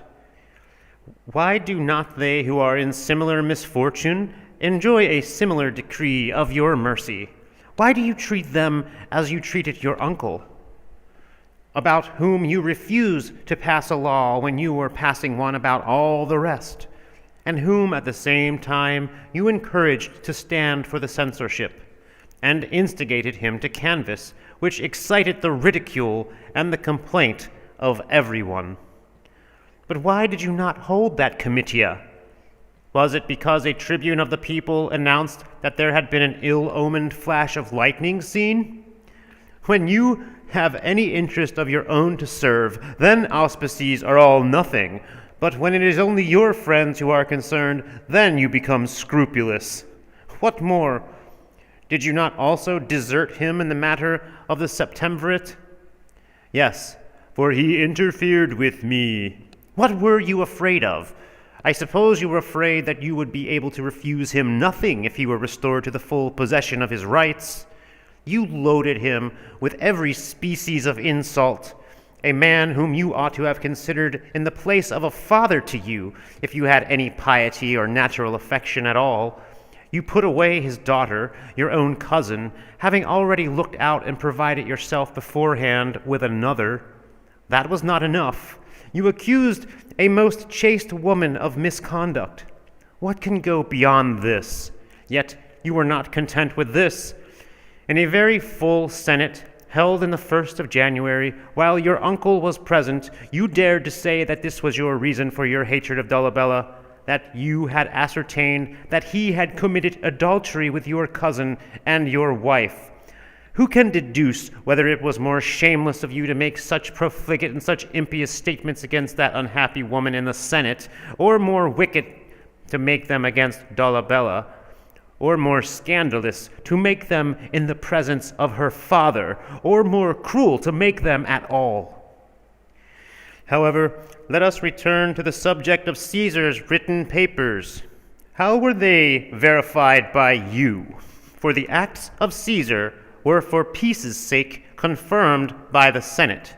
That is to say, the acts which Caesar had really done, not those which Antonius said that Caesar had done. Where do all these come from? By whom are they produced and vouched for? If they are false, why are they ratified? If they are true, why are they sold? But the vote which was come to enjoin you after the 1st of June to make an examination of Caesar's acts with the assistance of a council. With what council did you consult? Whom did you ever invite to help you? What was the 1st of June that you waited for? Was it that day on which you, having traveled all through the colonies where the veterans were settled, returned escorted by a band of armed men? Oh, what a splendid progress of yours was that in the months of April and May, when you attempted even to lead a colony to Capua. How you made your escape from thence, or rather how you barely made your escape, we all know, and now you are still threatening that city. I wish you would try, and we should not then be forced to say barely. However, what a splendid progress of yours was that. Why need I mention your preparations for banquets? Why your frantic hard drinking? Those things are only an injury to yourself. These are injuries to us. We thought that a great blow was inflicted on the Republic when the Campanian district was released from the payments of taxes in order to be given to the soldiery, but you have divided it among your partners in drunkenness and gambling. I tell you, O conscript fathers, that a lot of buffoons and actresses have been settled in the district of Campania. Why should I now complain of what has been done in the district of Leontini? Although formerly these lands of Campania and Leontini were considered part of the patrimony of the Roman people and were productive of great revenue and very fertile, You gave your physician 3,000 acres. What would you have done if he had cured you? And 2,000 to your master of oratory. What would you have done if he had been able to make you eloquent? However, let us return to your progress and to Italy. You led a colony to Casilinum, a place to which Caesar had previously led one. You did indeed consult me by letter about the colony of Capua, but I should have given you the same answer about Casilinum, whether you could legally lead a new colony to a place where there was a colony already.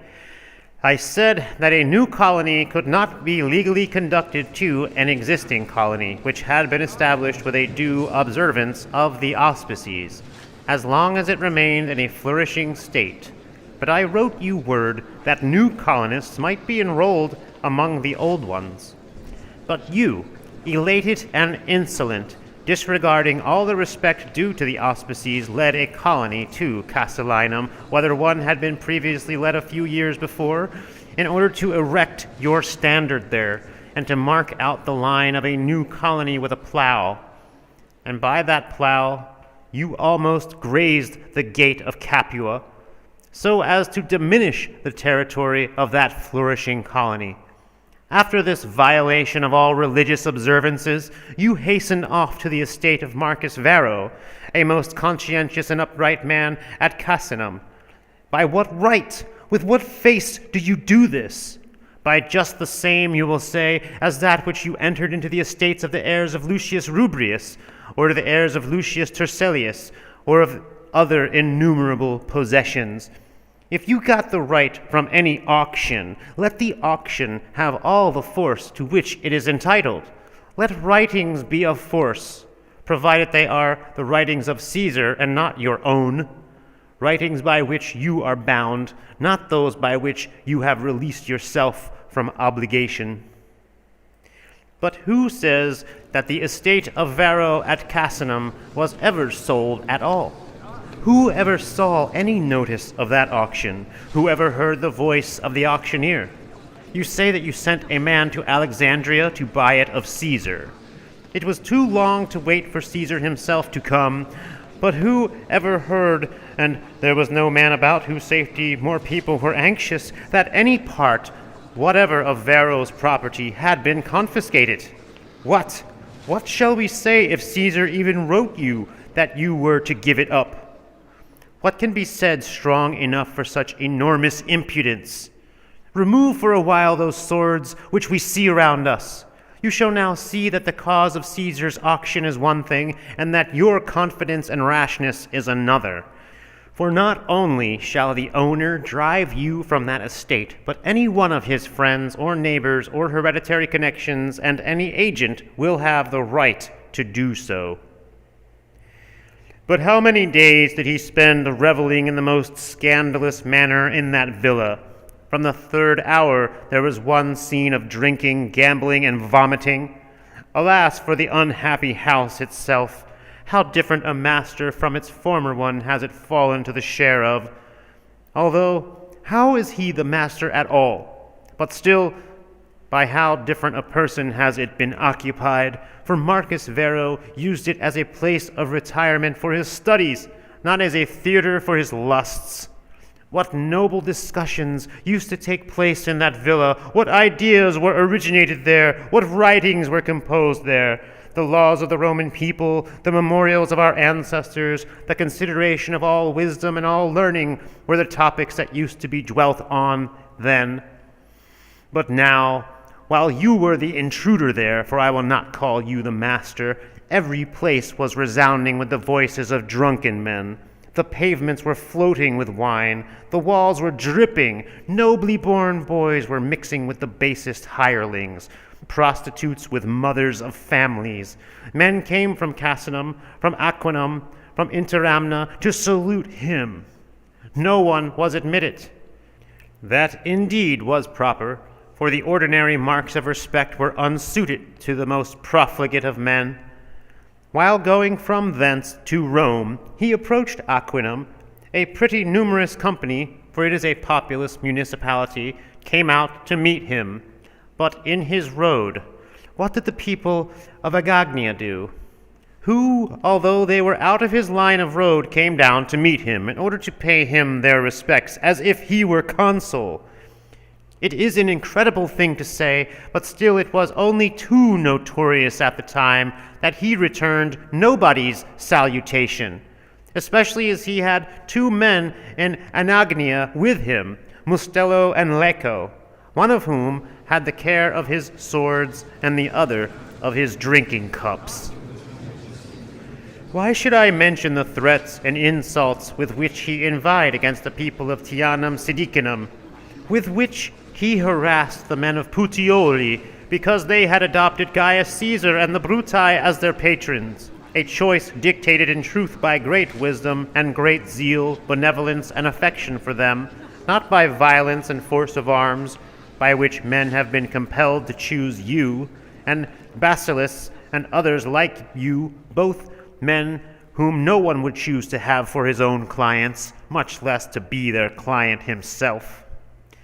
In the meantime, while you yourself were absent, what a day was that for your colleague when he overturned that tomb in the Forum, which you were accustomed to regard with veneration, and when that action was announced to you, as is agreed upon by all who were with you at the time, fainted away. What happened afterward I know not. I imagine that terror and arms got the mastery. At all events, you dragged your colleague down from his heaven, and you rendered him, not even now like yourself, at all events, very unlike his former self. After that, what a return was that of yours to Rome! How great was the agitation of the whole city! We recollected Cinna being too powerful. After him we had seen Sulla with absolute authority, and we had lately beheld Caesar acting as king. There were perhaps swords, but they were sheathed, and they were not very numerous. But how great and how barbaric a procession is yours! Men follow you in battle array with drawn swords. We see the whole litters full of shields borne along, and yet by custom, O conscript fathers, we have become inured and callous to these things. When on the 1st of June we wished to come to the Senate as it had been ordained, we were suddenly frightened and forced to flee. But he, as having no need of a Senate, did not miss any of us. Rather, he rejoiced at our departure and immediately proceeded to those marvelous exploits of his. He who had defended the memoranda of Caesar for the sake of his own profit overturned the laws of Caesar, and good laws too, for the sake of being able to agitate the republic.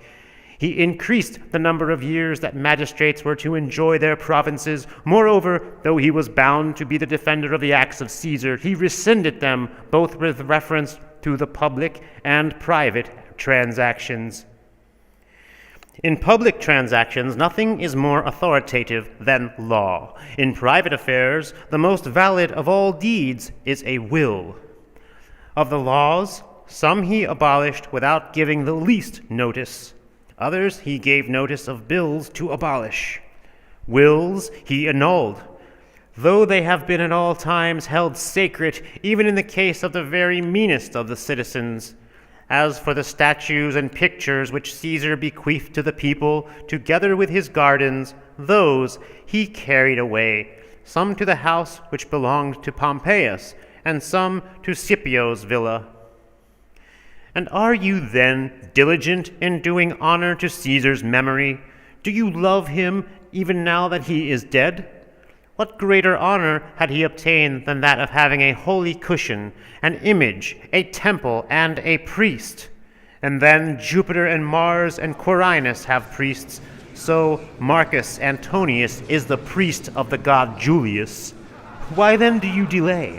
Why are you not inaugurated? Choose a day. Select someone to inaugurate you. We are colleagues. No one will refuse. Oh, you detestable man, whether you are the priest of a tyrant or of a dead man. I ask you then, whether you are ignorant what day this is. Are you ignorant that yesterday was the 4th day of the Roman games in the circus, and that you yourself submitted a motion to the people that a 5th day should be added besides, in honor of Caesar? Why are we not all clad in the praetexta? Why are we permitting the honor which by your laws was appointed for Caesar to be deserted? Had you no objection to so holy a day being polluted by the addition of supplications, while you did not choose it to be so by the addition of ceremonies connected with a sacred cushion? Either take away religion in every case or preserve it in every case. You will ask whether I approve of his having a sacred cushion, a temple, and a priest. I approve of none of those things. But you, who are defending the acts of Caesar, what reason can you give for defending some and disregarding others, unless indeed you choose to admit that you measure everything by your own gain and not by his dignity? What will you now reply to these arguments? For I am waiting to witness your eloquence. I knew your grandfather, who was a most eloquent man, but I know you to be a more undisguised speaker than he was. He never harangued the people naked, but we have all seen your breast, man, without disguise as you are. Will you make any reply to these statements? Will you dare to open your mouth at all? Can you find one single article in this long speech of mine to which you trust that you can make any answer? However, we will say no more of what is past. But this single day, this very day that now is, this very moment while I am speaking, defend your conduct during this very moment if you can. Why has the Senate been surrounded with a belt of armed men? Why are your satellites listening to me sword in hand? Why are not the folding doors of the Temple of Concord open?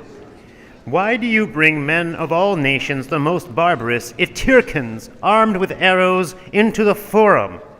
He says that he does so as a guard. Is it not, then, better to perish 1,000 times than to be unable to live in one's own city without a guard of armed men? But believe me, there is no protection in that. A man must be defended by the affection and goodwill of his fellow citizens, not by arms. The Roman people will take them from you, will wrest them from you with our hands. I wish that they may do so while we are still safe. But however you treat us, as long as you adopt those counsels, it is impossible for you, believe me, to last long.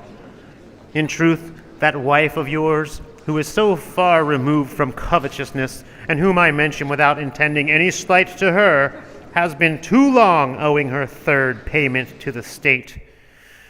The Roman people has men to whom it can entrust the helm of the state, and wherever they are, there is all the defense of the Republic, or rather, there is the Republic itself, which as yet has only avenged, but has not re-established itself. Truly and surely has the Republic most high-born youths ready to defend it, though they may for a short time keep in the background from a desire of tranquility. Still, they can be recalled by the Republic at any time. The name of peace is sweet. The thing itself is most salutary. But between peace and slavery there is a wide difference. Peace is liberty in tranquility. Slavery is the worst of all evils, to be repelled, if need be, not only by war, but even by death. But if those deliverers of ours have taken themselves away out of our sight, still they have left behind the example of their conduct. They have done what no one else had done. Brutus pursued Tarquinius with war, who was a king when it was lawful for a king to exist in Rome. Spurius Cassius, Spurius Maelius, and Marcus Manlius were all slain because they were suspected of aiming at regal power. These are the first men who have ever ventured to attack, sword in hand, a man who was not aiming at regal power, but actually reigning. And their action is not only of itself a glorious and godlike exploit, but it is also one put forth for our imitation, especially since by it they have acquired such glory as appears hardly to be bounded by heaven itself. For although in the very consciousness of a glorious action there is a certain reward, still I do not consider immortality of glory a thing to be despised by one who is himself mortal. Recollect then, O Marcus Antonius, that day on which you abolished the dictatorship, set before you the joy of the Senate and people of Rome. Compare it with this infamous market held by you and by your friends, and then you will understand how great is the difference between praise and profit. But in truth, just as some people, through some disease which has blunted the senses, have no conception of the niceness of food, so men who are lustful, avaricious, and criminal have no taste for true glory. But if praise cannot allure you to act rightly, still cannot even fear turn you away from the most shameful actions. You are not afraid of the courts of justice. If it is because you are innocent, I praise you. If because you trust in your power of overbearing them by violence, are you ignorant of what that man has to fear, who on such an account as that does not fear the courts of justice? But if you are not afraid of brave men and illustrious citizens because they are prevented from attacking you by your armed retinue, still believe me, your own fellows will not long endure you. For what a life is it day and night to be fearing danger from one's own people, unless indeed you have men who are bound to you by greater kindness than some of those men by whom he was slain were bound to Caesar, or unless there are points in which you can be compared with him. In that man were combined genius, method, memory, literature, prudence, deliberation, and industry. He had performed exploits in war, which, though calamitous for the Republic, were nevertheless mighty deeds. Having for many years aimed at being king, he had with great labor and much personal danger accomplished what he intended. He had conciliated the ignorant multitude by presents, by monuments, by largesses of food, and by banquets. He had bound his own party to him by rewards, his adversaries by the appearances of clemency. Why need I say much on such a subject? He had already brought a free city, partly by fear, partly by patience, into a habit of slavery. With him I can indeed compare you as to your desire to reign, but in all other respects you are in no degree to be compared to him. But from the many evils which by him have been burned into the Republic, there is still this good, that the Roman people has now learned how much to believe everyone, to whom to trust itself, against whom to guard. Do you never think on these things? And do you not understand that it is enough for brave men to have learned how noble a thing it is as to act, how grateful it is as to the benefit done, how glorious as to the fame acquired to slay a tyrant? When men could not bear him, do you think they will bear you? Believe me, the time will come when men will race with one another to do this deed, and when no one will wait for the tardy arrival of an opportunity. Consider, I beg you, Marcus Antonius, do some time or another consider the Republic. Think of the family of which you are born, not of the men with whom you are living. Be reconciled to the Republic, however you decide on your conduct. As to mine, I myself will declare what that shall be. I defended the Republic as a young man. I will not abandon it now that I am old. I scorn the sword of Catiline, and I will not quail before yours. No, I will rather cheerfully expose my own person if the liberty of the city can be restored by my death. May the indignation of the Roman people at last bring forth what it has so long been laboring with. In truth, if 20 years ago in this very same temple I asserted that death could not come prematurely upon a man of consular rank with how much more truth must I now say the same of an old man? To me, indeed, O conscript fathers, death is even desirable, after all the honors which I have gained and the deeds which I have done. I only pray for these two things. One, that dying I may leave the Roman people free. No greater boon than this can be granted me by the immortal gods.